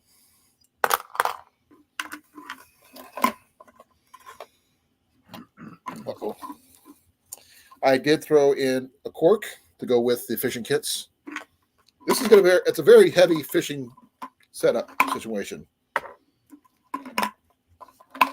So there's the other. So you got 2 tea lights. I had a pin going through this one, holding this together, or paper clips, but it came apart. I can't remember if it fell off in the thing or not. But you got 2 straps, which you could either use it for holding your bag on your side or carrying it over your shoulder, or anyway, just run the carabiners through the thing, and then you can run your straps through the carabiners. But your water purification is basically the Colan potable aqua. You got your let's see which one is which here. Okay, this one is the neutralizer, and this is the neutralizer. This is the purifier. Dropping everything. But that's basically it. I do have another item, which is basically has a bunch of leaders and a float and some other stuff, which is going to be added on, which I have in my thing over here. So that's it. What do you guys think? Cool. Pretty effective. Huh? Pretty effective. Well, it's basic stuff. It's not, it's not going to be something you're going to be living long term on. But it does allow you to catch fish or animals with it if you need to. And there is, like I said, there's like 3 meters of paracord, because you don't need a lot when you're just trying to get home. And you don't necessarily even have to carry everything in this bag. I mean, you could use one of the straps to carry this on your side, or you could, that way you can carry stuff in the bag and carry water. That way you have access to your water all the time. You can boil water with the multiple things you have to start fires, with the flint and steel set, or the ferro rod that you have in the survival grenade, and things like that.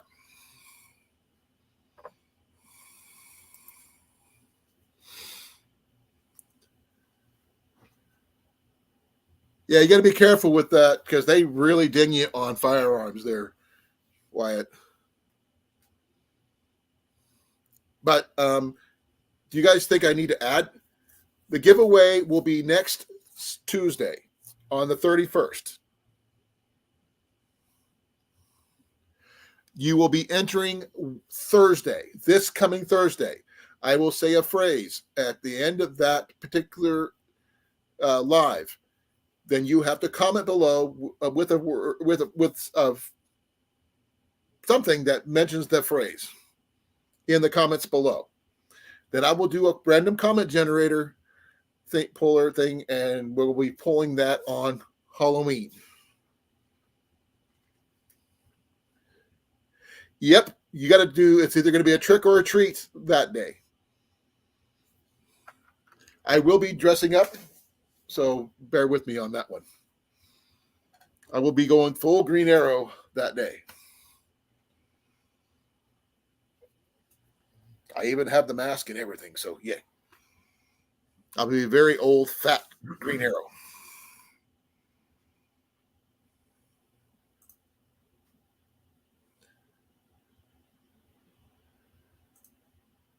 Oh, I didn't know that, Scott. The giveaway stream starts at 7.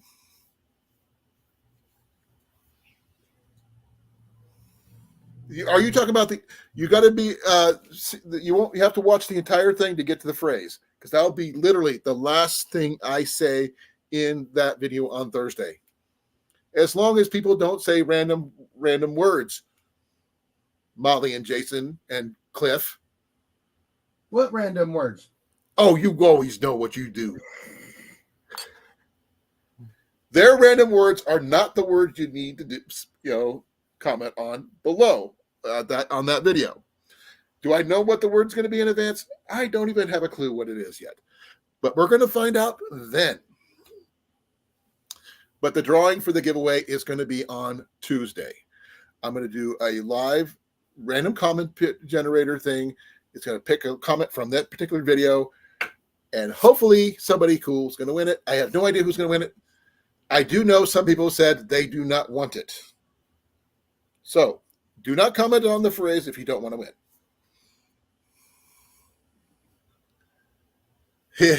Yep.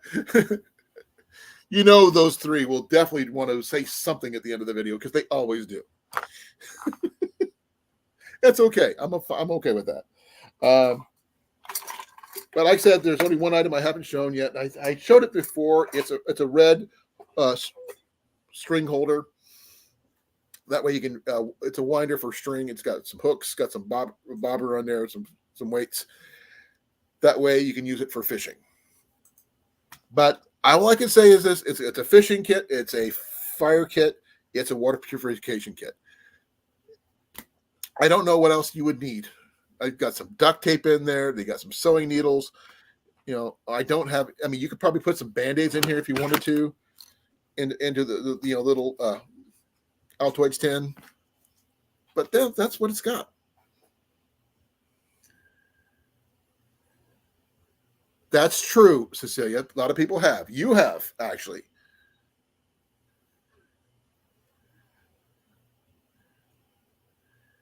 Okay. Okay. Blake says he's already passing it on to Wyatt.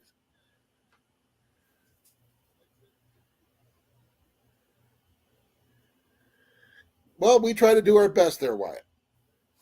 But I will make one request. If you do win this and you do receive it, please do a video about the stuff you have. I would like to see what you do with it because I'm just generally curious. See what you guys do with it. I mean, like I said, it's not top of the line anything. It's a put together kit. But like I said, it's a cheapy $3 knife. But does it start fires? Yes, it does. I have used it with a ferro rod. It does not have a 90-degree spine on the back. Now, you could put one on there if you want to. Like I said, the flashlight does need batteries. They take, see, what kind does it take? I'm going to double check. It takes AAA, simple AAA batteries. It is brand new, never been used. Now, only thing I would suggest for something like this, I would probably get a rubber band or something that'll fit around here. That'll give it a little bit more waterproofing.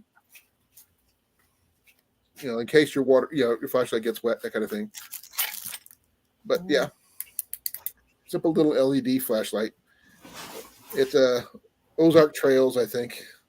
Nothing fancy.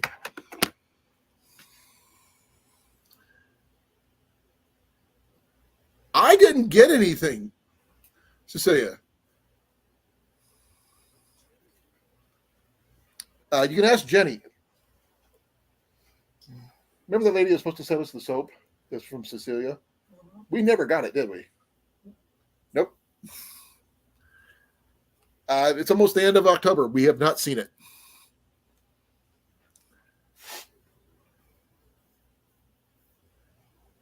I call them generic, more on knockoffs, Scott. And you don't have to necessarily have the $600 knife. Would that $600 knife last you longer? More than likely. But generally just getting by, this will get you home to your better setup and everything else. I mean, no one's going to think twice of a simple little water bottle setup because they're looking for the bug out bags. They're looking for the firearms. They're looking for all the big stuff. This little thing you just tucked away in the corner of your vehicle, no one's going to think twice about. But will that stuff help you get home? Yes. Thank you, Cecilia. I really appreciate it.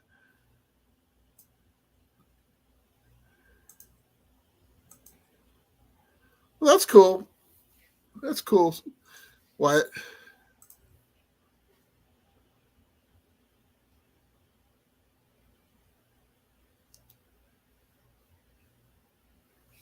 Oh, by the way, Scott, Broadhead is only 12. He's one of the youngest viewers we have.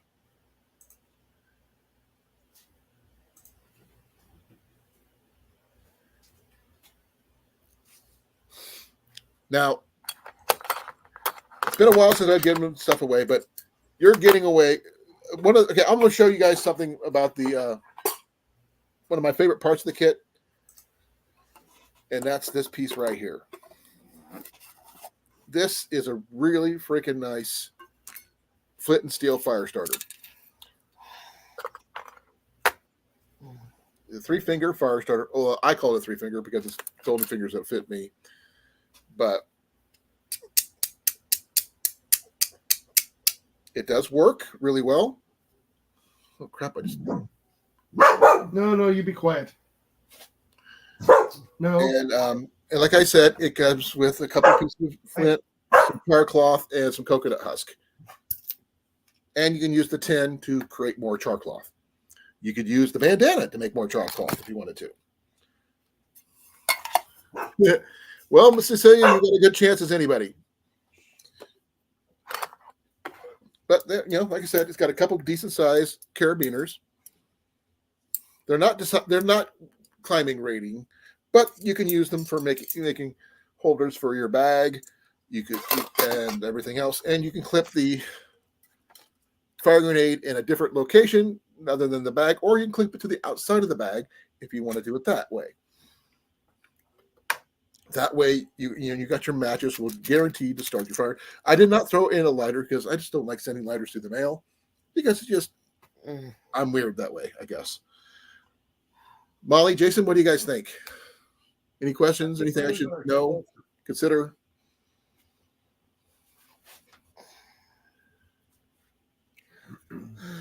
Hello? Yeah, she's here. Did you hear my question? Yeah, I just said lighters are explosive. Yep. Well, I mean, I was asking about the kit itself in general, though, Jason, from you. Oh, yeah, that's it. Like you said, it's something you can stick underneath the seat of the car. Nobody's going to notice it. Yeah, I mean, they're going to be looking for the big stuff, not the little stuff. And then when someone looks at it, they're going to go, what the hell is that? Pretty much. I mean, guaranteed some things may not be as useful depending on which area whoever wins it. Now, down where you're at, you have a creek near your property or on your property. You can use the fishing gear to go fishing. Oh, yeah. But if you're like in where Cliff's at, not so much is useful. Yes, I will. You can use it to catch a rabbit.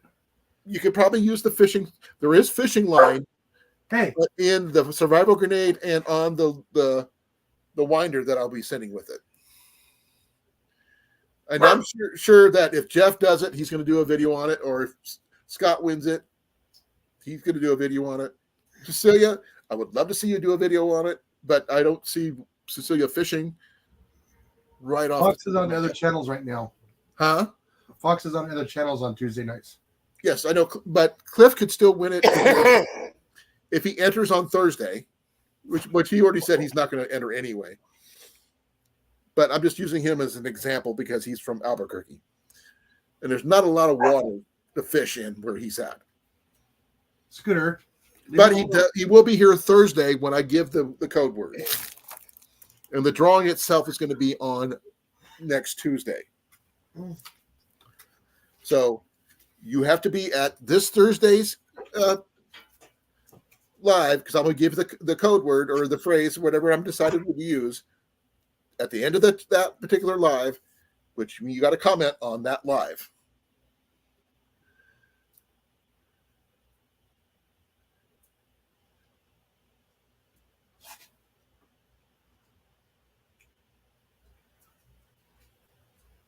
Yep, even that young. Yep, they do.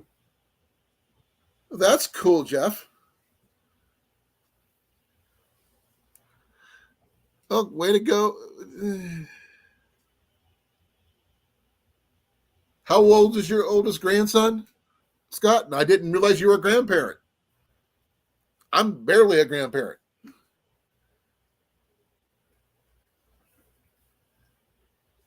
Ian, he does not have his hunting license yet for this year, because I want to, oh man, I got to get him one, but it's going to only last a very short period of time, because he's going to be getting his 3-year license as of the 11th of January. Because I want him, because he's going to be turning 18 next year, but I want him to have a 3-year hunting fishing license. That way he doesn't have to think about it for the next 3 years. No, he should be okay. You have to, 16. Yeah, you do need your license at 16, don't you? Some states it's 14. Is it? Yep. Arizona's 14. I did not know that. Okay, then here's a good one for Wyatt. What is the minimum age for requiring a hunting license in your state of Pennsylvania? You and Jeff are from the same state, just to let you know, Wyatt.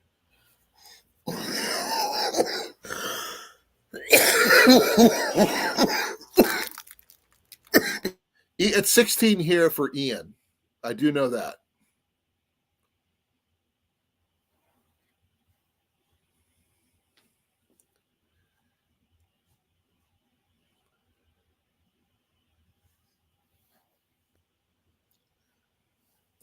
I need to repack the bag. This used to be my cup, but I got a better one for myself, so I will show that off after a bit, if anybody's interested. Okay, let's get everything back into the bag. What are you doing? Back into the bottle, I should say.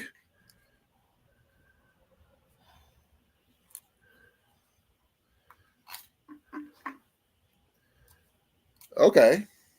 Good to know, Wyatt. Just to let you know that you should talk to Jeff, because he is actually from your area.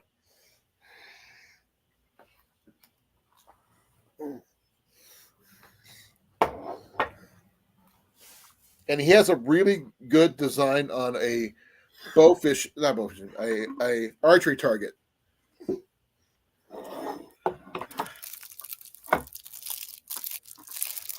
All right, Cecilia. Well, Cecilia, thank you for coming. Cecilia was the first one in today. Yeah, She actually, I did an archery live on Sunday, folks. I saw it. Well, thank you for watching. But it was just Ian and I getting out shooting, because we haven't shot in a while. So much bickering. It was beautiful. I know he and I bicker all the time, but we don't mean it's actually not a bad thing for us, because it's just us being us. Sometimes we bicker just to drive Jenny nuts. Just to let you know, she hates it, but we don't mean anything by it. I do have more cork. If anybody thinks I should add more than just one piece of cork. Hey, Mandy, how you doing? There's Mandy. Hi, Mandy. Hi, Booster. So, what do you guys think? Should I add another piece of cork or two, or Sure, why not? one is good enough? I've got one thing. Add a second one. Huh? Add the second one. Okay, I have like 6 or 7 out in the van. I get them for free at work from since we sell a lot of wine. So this actually came from my workplace, and this one here happens to be a Kendall Jackson one. But I'll throw a second piece of cork in here once I get it full. Those will be like bobbers, or unless you heat them up, then you can use them like camo sticks. Do they work for that too?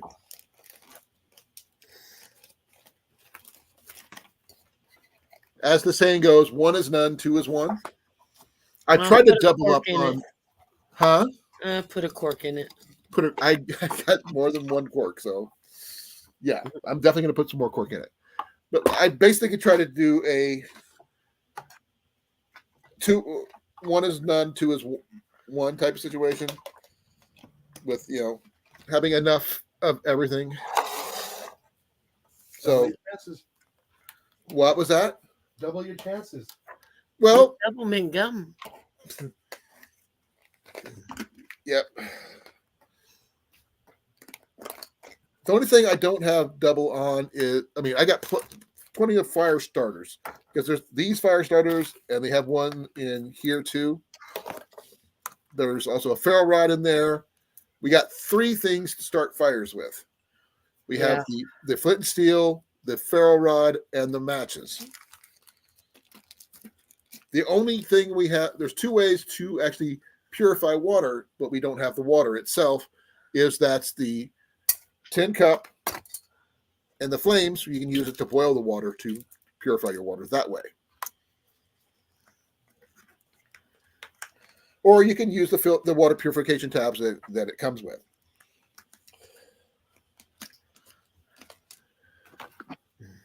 Here's the last item going back in here.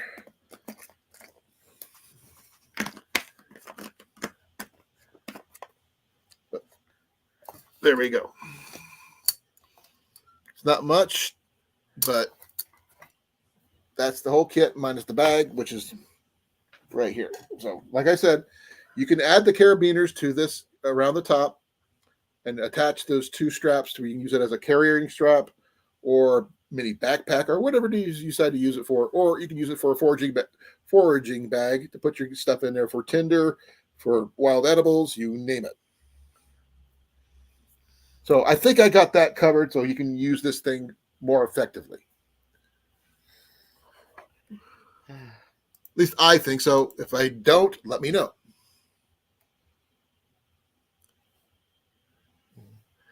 This kit does not have a name. It's just a kit. But I have given away at least 3 or 4 of these flint and steel sets. Some I made. This is one I did not make this one. I just added to it to customize it. The water bottle is a Nalgene 32-ounce water bottle. This is a 25-ounce steel cup from Walmart. And everything else is just thrown in there. Only thing I need to throw in there apparently is 1 more piece of cork and the rest of the fishing kit, and we're ready to rock. So next Tuesday, we'll find out who's going to win this thing. Because if you can't find something to put in this thing, because this thing here is freaking huge. Look how big that is. Look at the pattern on that. That's kind of cool, huh? Mm-hmm. That's from Jenny. And there is a drawstring on here. So there is a drawstring that she put on there. You could replace the drawstring if you wish, because it's a simple little drawstring setup. And there's plenty of room for extra stuff in there, as you can see. Yeah. So that's where I'm going to put this and the other part of the fishing kit when I get a chance. And which has like hooks, sinkers, floats. It's about that long. Just wind up all your fishing string. Now you can either use that for snares, like you guys have mentioned, but you can use it for foraging. You could use it for acquiring tinder for your fires. You got it.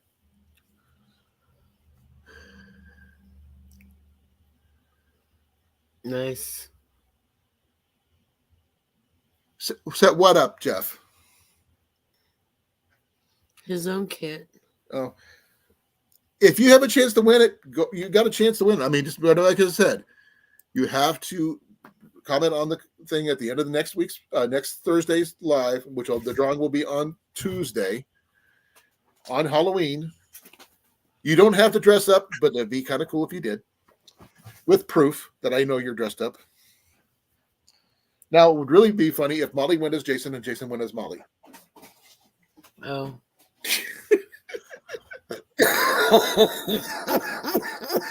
Oh, the bow drill. Okay, I actually have the setup for a simple bow drill in my kit that I got from Cliff, but the bow drill is the one setup that I don't know how to use. I also have a very valid reason for not doing that one, because it's a matter of expended energy per success ratio for me. I would burn more calories trying to get a fire started with a bow drill than it would be with me with a flint and steel, because that's my preferred method. Because mine is totally waterproof. I could soak the steel, I could soak the rock, but I still can get a spark. You still need heat. Yeah, I mean, I've seen people do it. I mean, those who can do it, more power to them. But I mean, you put out a lot of energy output just trying to get a simple coal from a bow drill, and everything has to be perfect for that.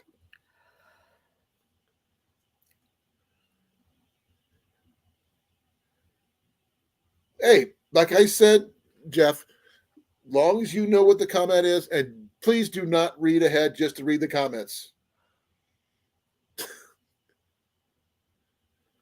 Because I know some people have done that. Not you guys, but some people who are in it just trying to win it just for the giveaway. So Jeff, guys in the chat, Wyatt, what does is this everything I need to give away? Molly did say I need another cork, so I can do that. That's easy enough. You have to eat some Cracker Jacks to get a compass. A compass? I do not have an extra compass. I am sorry to say. That requires orienteering, and not everybody knows how to use a compass, to be fair.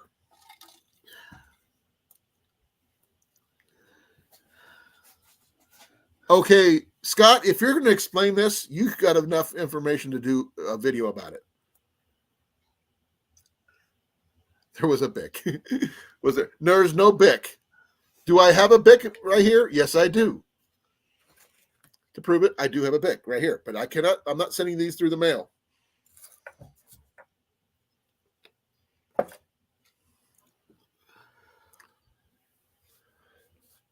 The mail thinks that the matches is more dangerous than the lighters. Mm-hmm. The what?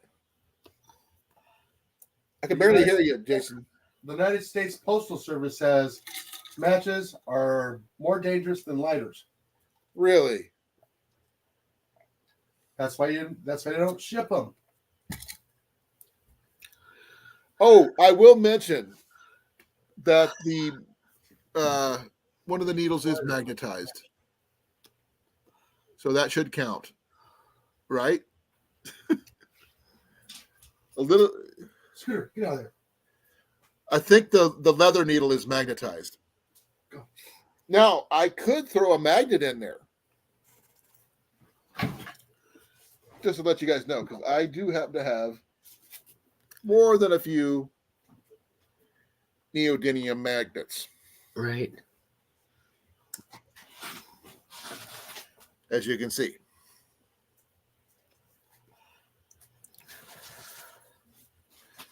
But I don't know if that might throw, people might have trouble putting magnets through the mail sometimes. Mm-hmm. I've heard it, just stories. But that's with magnets much bigger than these. Right. But these are really strong magnets.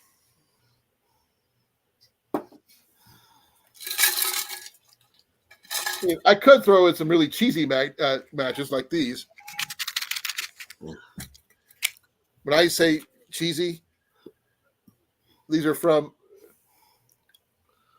Trosco's South American Grill matches. These are not strike anywhere matches. These are just generic cheesy matchsticks You matches. need Which are just, sandpaper to strike them. yep. It's on the box. Yeah, it's right there. Or sandstone. Yeah. But I like strike anywhere ones because they're more useful. But these are just simple little matches that end up, you get wet, they don't do anything. Yeah. Remember, you can use a magnifying glass to start your matches. I did not throw in a magnifying glass in there. I'm not putting in my Fresnel lens, but getting a Fresnel lens that you can pick up from Dollar Tree, not Dollar, from Amazon or Walmart or something like that. The 3x5 ones are amazing for fire starting, just to let you know. I saw you guys playing with it for hours. They are a lot of fun, Molly. You got to admit. I carry one with me wherever I go because I just freaking like them. Oh man, my knees. Oh, my knee hurts. I got to take some more. Another of my. What is it freaking called? My heavy duty medication for pain. Oh, that's cool. Birch, I do have. It's out in the truck. When I go hiking and I get a chance to be around any birch trees, I grab as much as my pockets could carry.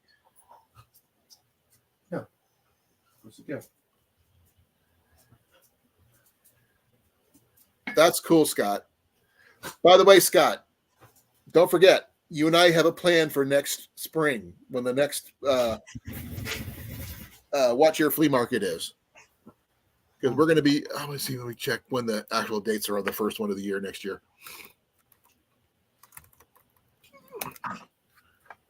I'm checking the dates for next year. For what? The Watch Your Flea Market dates. Oh. They don't have the dates out for it yet. But they had the first one in May of this year. So I'm assuming they're going to do the same again next year.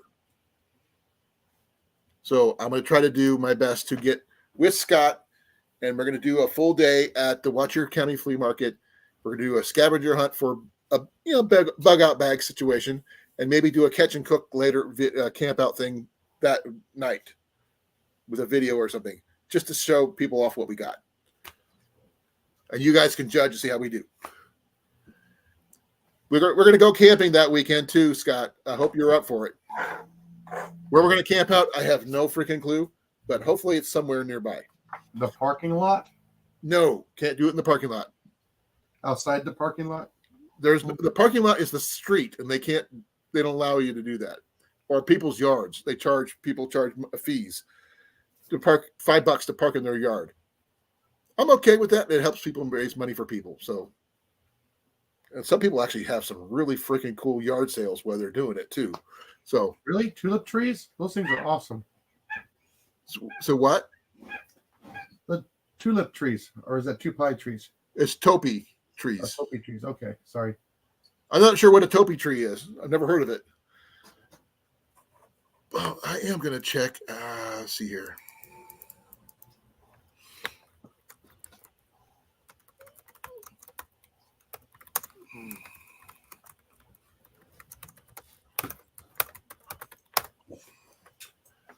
Ooh, So are you looking forward to the snow coming to your way soon? I heard about it. Don't know.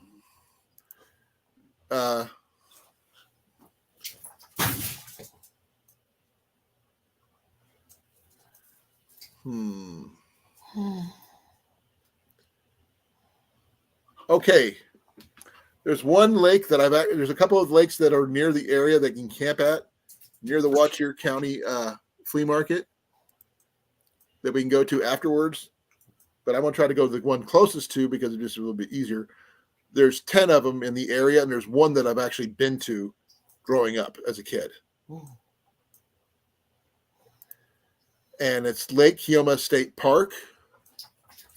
and I was actually made it to into the newspaper for catching a freaking fish when someone's doing an interview at the park.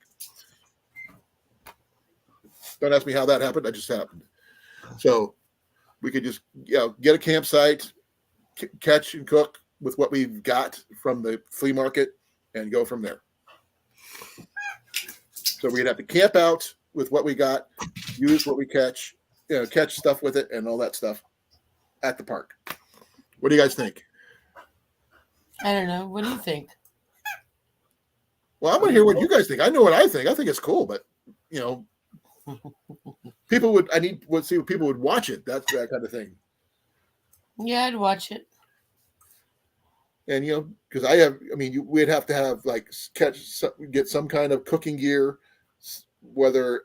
Personally, I'd go with some kind of backpacking gear if I could find it, whether it be a mess kit or a Boy Scout kit or whatever you could find. I'm going to give some leeway on like oil and spices and stuff because I'm not sure if you're going to find any at the Watch Your Flea Market, but you might. You never know. Your cash cap, come on. That's cheating. I don't have one. Unless you have a separate one for me, Scott, I say no. But remember, Ian might be a part of this too, so we have to wait and see on that one. But I figured we got to pick up some fishing poles or some way to catch fish. We got to give some way to cook fish, some way to start a fire, some things like that. There is a blacksmith on site. Now, whether he makes steel strikers or not, I don't know. What about your bootlaces? That one is not up to me at the time. But we'll have to wait and see. I will be getting new boots between now and then, but the shoelaces are going with them. The new boots. Mm-hmm. I did get new boots from work. Finally. Got them yesterday. The heels aren't wore out this time, but this one's got a good start on it as of today. I wore those out just a little bit, just wearing them today. These things wear really thin, really quick. That sucks. My bootlaces are fire starters. I got them from Molly. She took my paracord laces I usually use, and they got ferro rods in them. Dude, I love Dude, You're Screwed. We could do our own version of that one. But the thing is, we could probably forget a knife. We got to get, the basic stuff we need for a kit. A backpack, a shelter, a cooking setup, and a fishing setup, and fire starting setup. Now, whether we get an axe or not, we could figure something out and then go from there. Thank you. We could share a site. You save some money. We just share a camping site. You set up our whatever shelters we have, and then go from there. We'll have our video gear, obviously, but that's just an idea. So we can do our own version of Dude, You're Screwed, but we're not going to be out in the middle of nowhere doing that kind of thing. We're just going to find our stuff at the flea market, go to our campsite, hopefully catch a fish, or we might go hungry. We don't know. Buying food on site there, because there are food vendors there, does not count. You can't use them. Just because they sell hot dogs doesn't mean you can get hot dogs to take with you.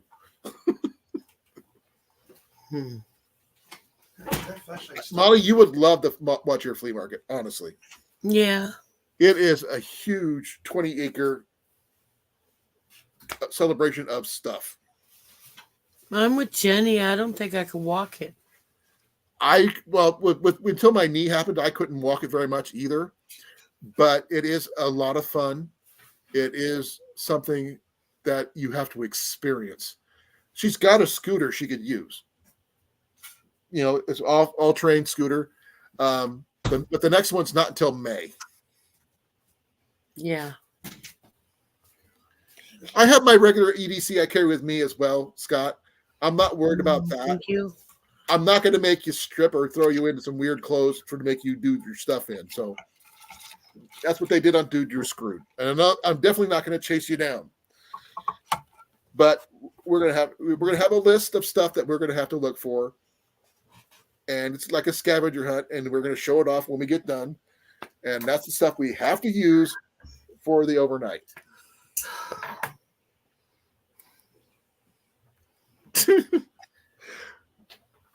No, one of the things we're going to be looking for, Wyatt, is we're going to look for containers like this. We're going to look for some kind of backpack, some kind of cooking implement, some kind of cutting tool, some kind of water container, some kind of shelter of some kind.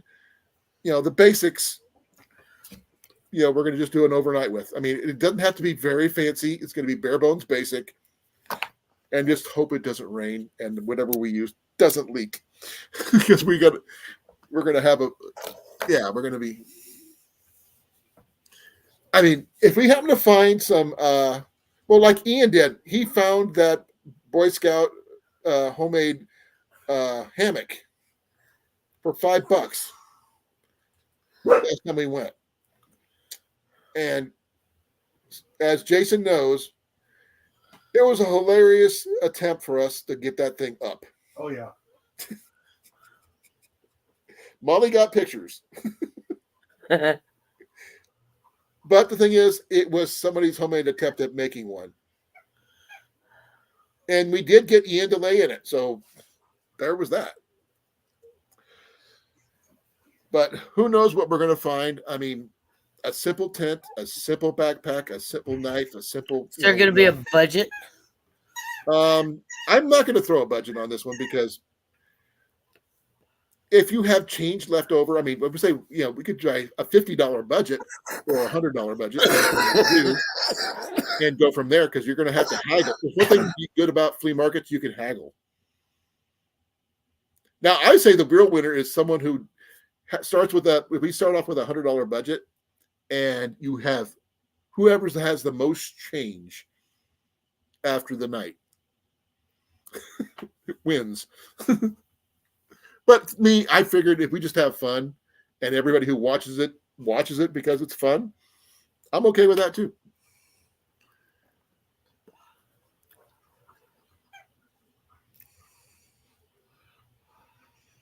Yes, we probably will be screwed. But it's going to be, we could look ahead. I could reserve a spot for the campsite that night. And basically we meet up at the flea market in the mornings. We start the day with a video, let us know that we're starting with our lists in hand, and just take off and see what happens.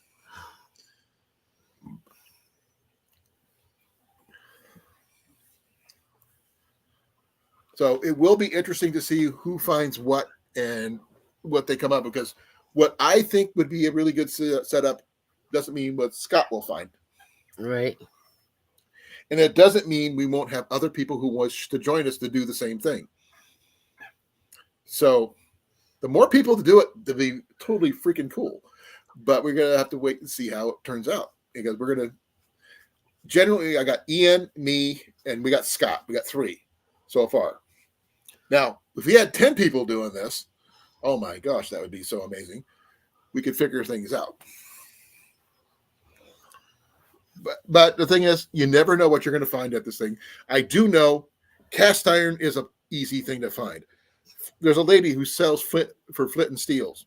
There's a blacksmith. If you talk to him, he might be able to make a striker for you. But the thing is, there's so many old stuff there. You can find old Zippo lighters. You can find old Bic lighters. People just selling these things. There's even guys who sell firearms. They sell, old camp stoves, you name it. You can find anything there. Lake Hilma is there. I have not fished there in years, but we'll have to find the campgrounds. If we choose, I want to try the closest one to that location. I'd have to do a research on the area around Watch Here.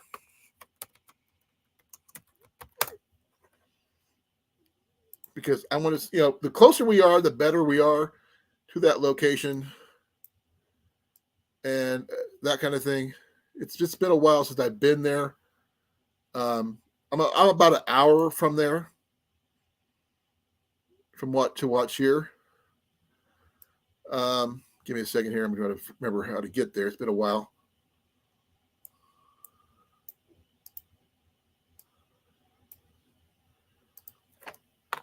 There it is.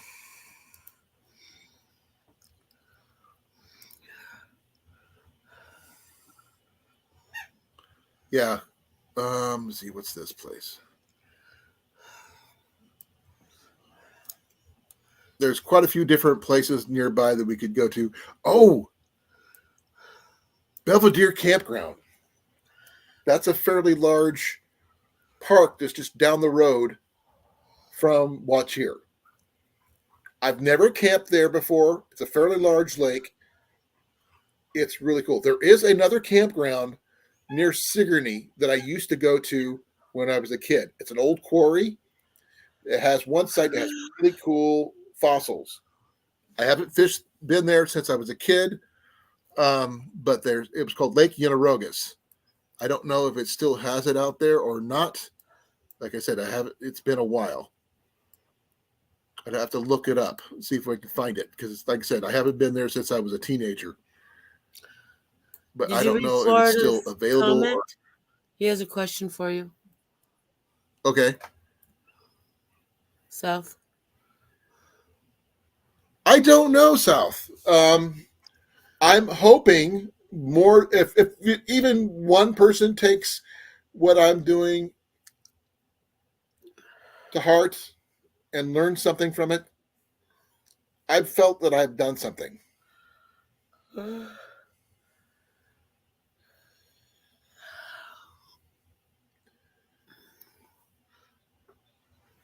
But yeah, did you learn anything, South, is the question. Because, I mean, I'm sure that Jarrett knew a lot of the questions from the guy who was from Kansas. Because he's from Kansas, so was, Jarrett originally. So we could try finding, someplace like Lake Hilma State Park. And I can show you what the lake looks like that. But Lake Belvedere is just literally east of the lake. Watch here. And it's fairly large. I've never been there. And I don't know much about it. But it looks freaking huge and looks like there's a lot of good fishing areas there.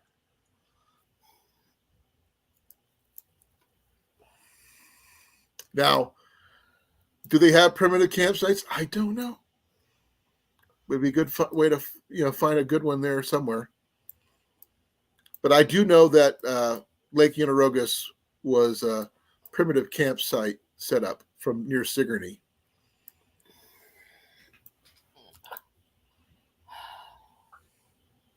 Scott, what would you prefer? Because, I mean, we have probably, November, December, January, February, March, April, May. We got 7 months to plan something like this. So we have time to see what people are interested in, people who are actually curious about it, that kind of thing.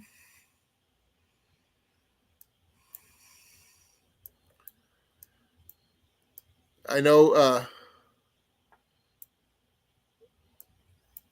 Jason and Molly can't make it because, Yes. Wow, I haven't seen that lake in forever. Diamondbacks are going to the World Series. Beautiful. Oh, here's what the lake looks like at Lake Yenorogus. I'm just putting it out there. Oh, no, wait a minute. It's on to Game 7. Sorry. We got one more game against the Phillies. Oh, what the heck? Sorry, guys. The Diamondbacks win tomorrow. They go into I don't know what happened there. I didn't do anything. Nope. He's ignoring you. Who is? You are. I'm sorry. I got my something up here. What was that? I was saying the One more game tomorrow. If the Diamondbacks win, they go to the World Series. Sorry, we're D-backs fans.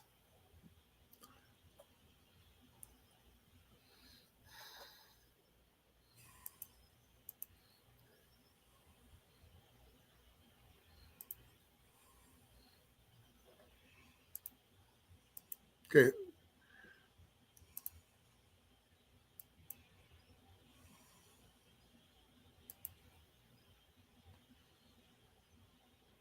West. Okay, somewhere west. Let me see what I can find there. West.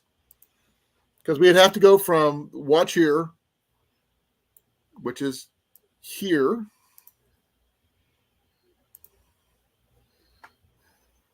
Find if someplace closer. Well, actually, why not? We have someplace close to Newton, where I'm from. We can go out to one of my favorite parks, but it's not too far from Newton. Let me see if I can find it up on the map here. Give me a second. Where is it? Where is it? Where is it? Where is it? Where is it? Where are we?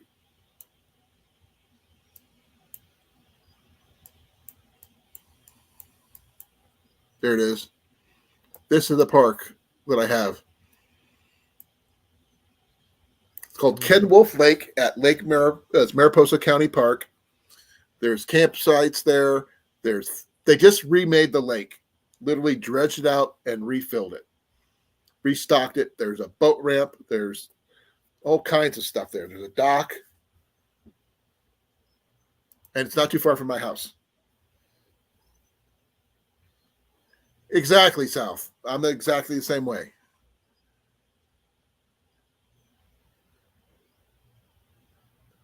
Oh, Blake wants to know when's the last time they went to the World Series. I know they won in 2001. I'm assuming you're talking about baseball? Yes. Okay. I haven't been into baseball since high school. Okay. That was well over 20 years ago. 40 years ago. Sorry. I'm not as much as in baseball as I once was because of the strikes back in the 90s. But I'm slowly getting back into it.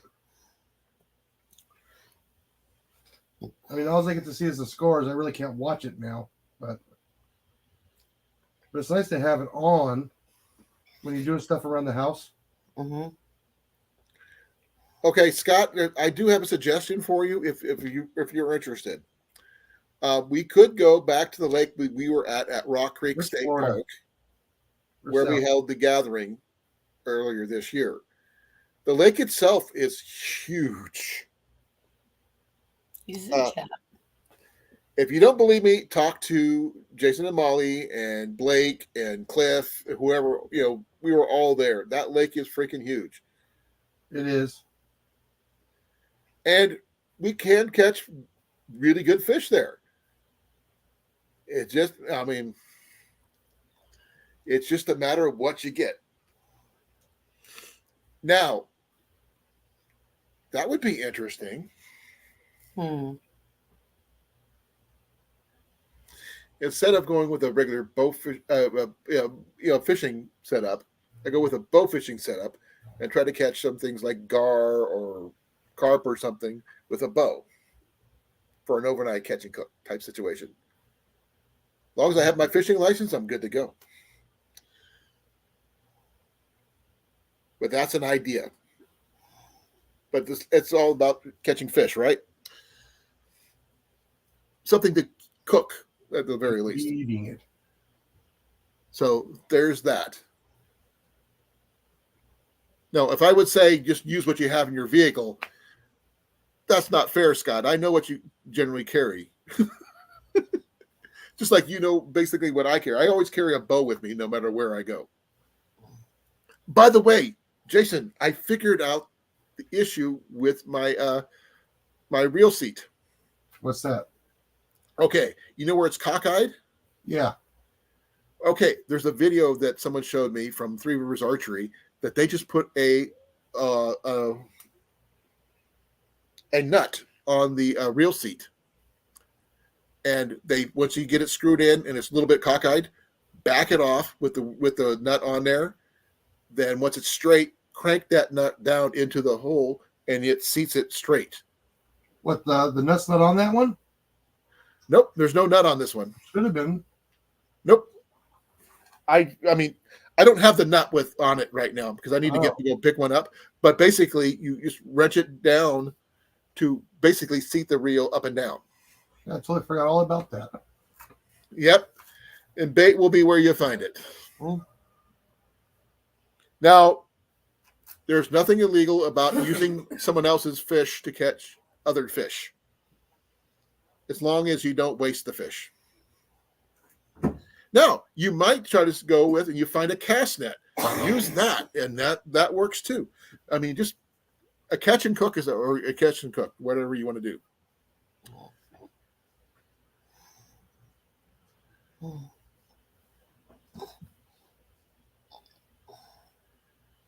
I can fix the bowstring for you. That's not an issue.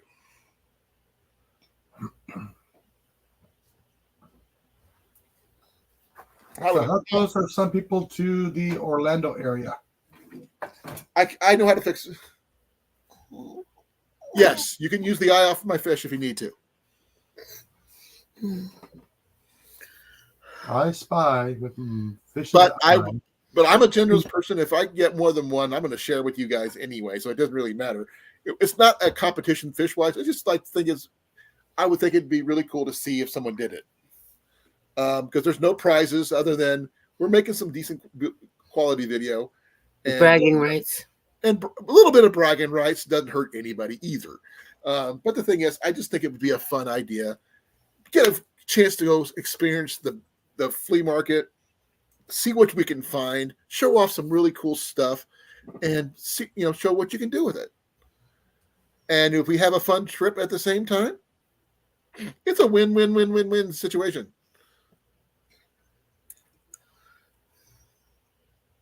You can wax it, then string it, then you can wax it again. You can. I wax bowstrings as I'm doing them. I have a bowstring maker right here. I carry one. I got one right there. I'm in the process of making one for Blake.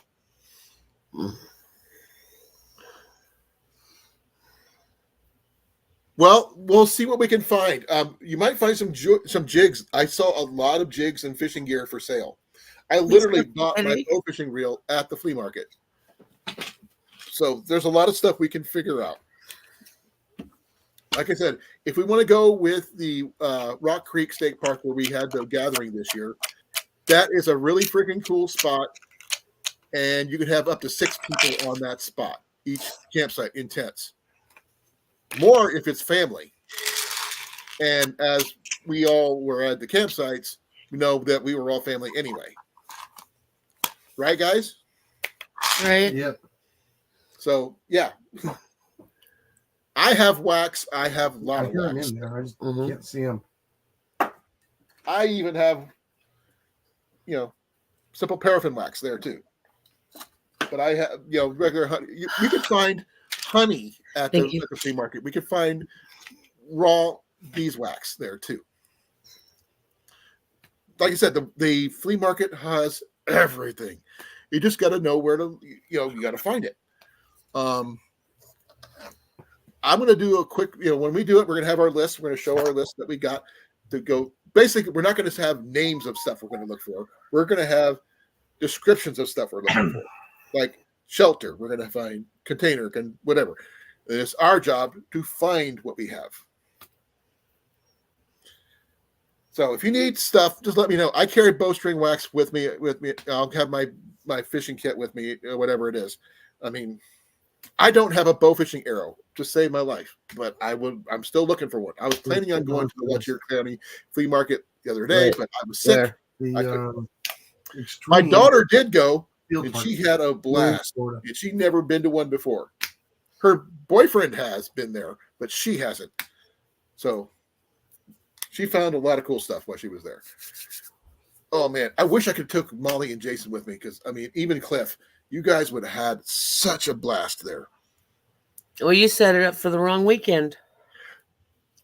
Well, we could do it. I don't know. We're not going to be able to do it anytime soon because that was like the trip of the lifetime for most people because that's well, it was fun. Don't get me wrong. It was just one amazing thing after another.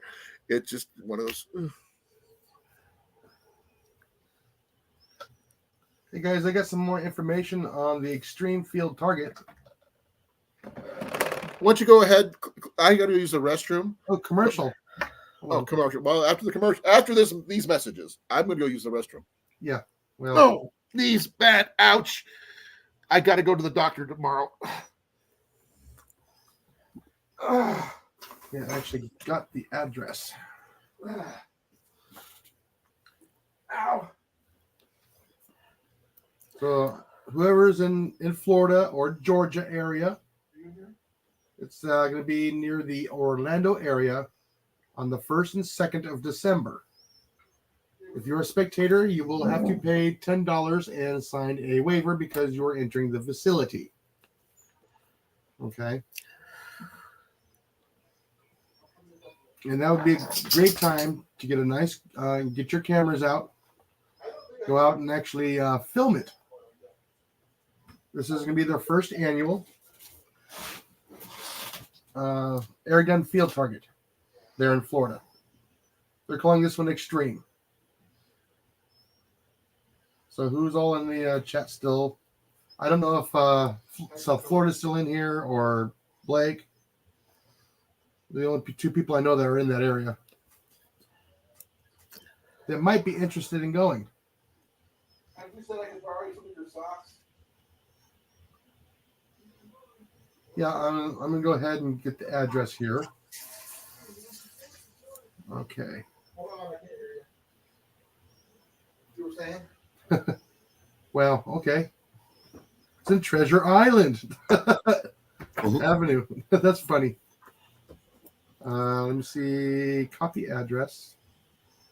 Let me get over here and see if this will work.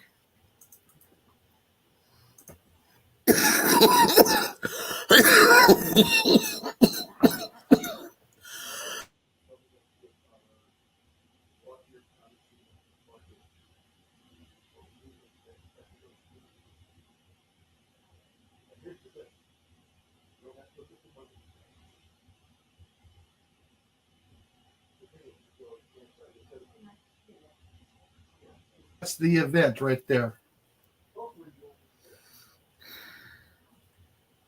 Yeah, so it's not too far from. It's just northwest of Orlando.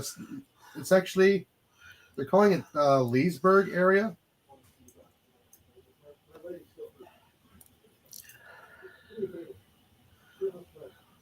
Yeah, it's right there on next to the lake. I've never been to the facility, but it looks like a nice facility from what I'm seeing on the map here. But they're setting up a field target. And what it is, it's they do several stations where they move from station to station. They take 8 shots at a reactive target. If it knocks down, you get a point. You shoot it again, you get 2 points. You miss, 0 points. And they're all at different distances. So it's almost like a air gun golf.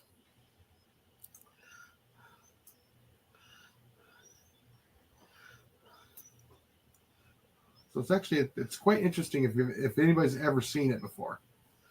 It might be a little slow, but yeah, it's kind of interesting to watch all these guys with the thousands of dollars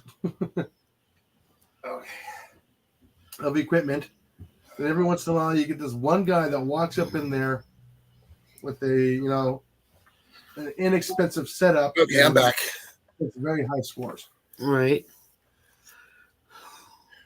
Well, Scott, you would have, if Jason would have had a chance to do it, he would have went frogging with his air rifle. Oh, yeah. There was no frogs. We never got a chance to get to the frog pond. But there was supposed to be a frog pond on where we were at. Jason wants to sign up for the alligator hunt. Oh yeah, I need to get online to do that. Oh, you're going to go alligator hunting? No, I got to do that online on the Texas Parks. Parks, yeah. Yeah, they give away a couple of. From what I understand, I think it's free, and it's to keep control of the alligators in the park. Okay, it's like they do with the deer in Des Moines. Yeah, and you get one go. So if you get one shot at it, if you miss it, you're done. No, you get 1 day to go. Oh, 1 day. Okay.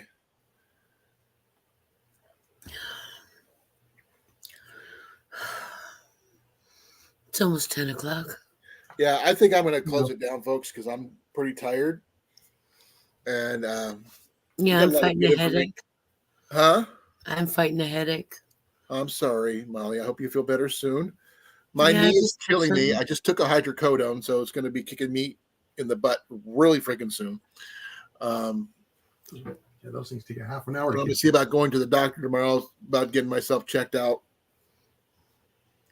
So because something serious happened to my knee, I want it documented. Yeah. Did you document it at work? I didn't document it at the time because I was too much pain to think about it, to be honest. Because I just got back from the doctor that morning, which really freaking sucks. But my boss did see me getting up off the ground because he heard it. But remember, folks, I'm going to be doing the phrase thing on this Thursday. The phrase that pays. Pretty much, yeah. It's either going to be a phrase or a code word or something. But it will not be 8675309. Please do not use that one because that is Jenny's name and she hates that one. But I say those words because it gets under her skin. And she hasn't killed me yet. Paying attention, you're lucky. Mm-hmm. Huh? She's not paying attention, you're lucky. No, she's in bed. I just tucked her in. No, she's decided to keep me. She has not going to throw me away or bury me in the backyard. So, yay.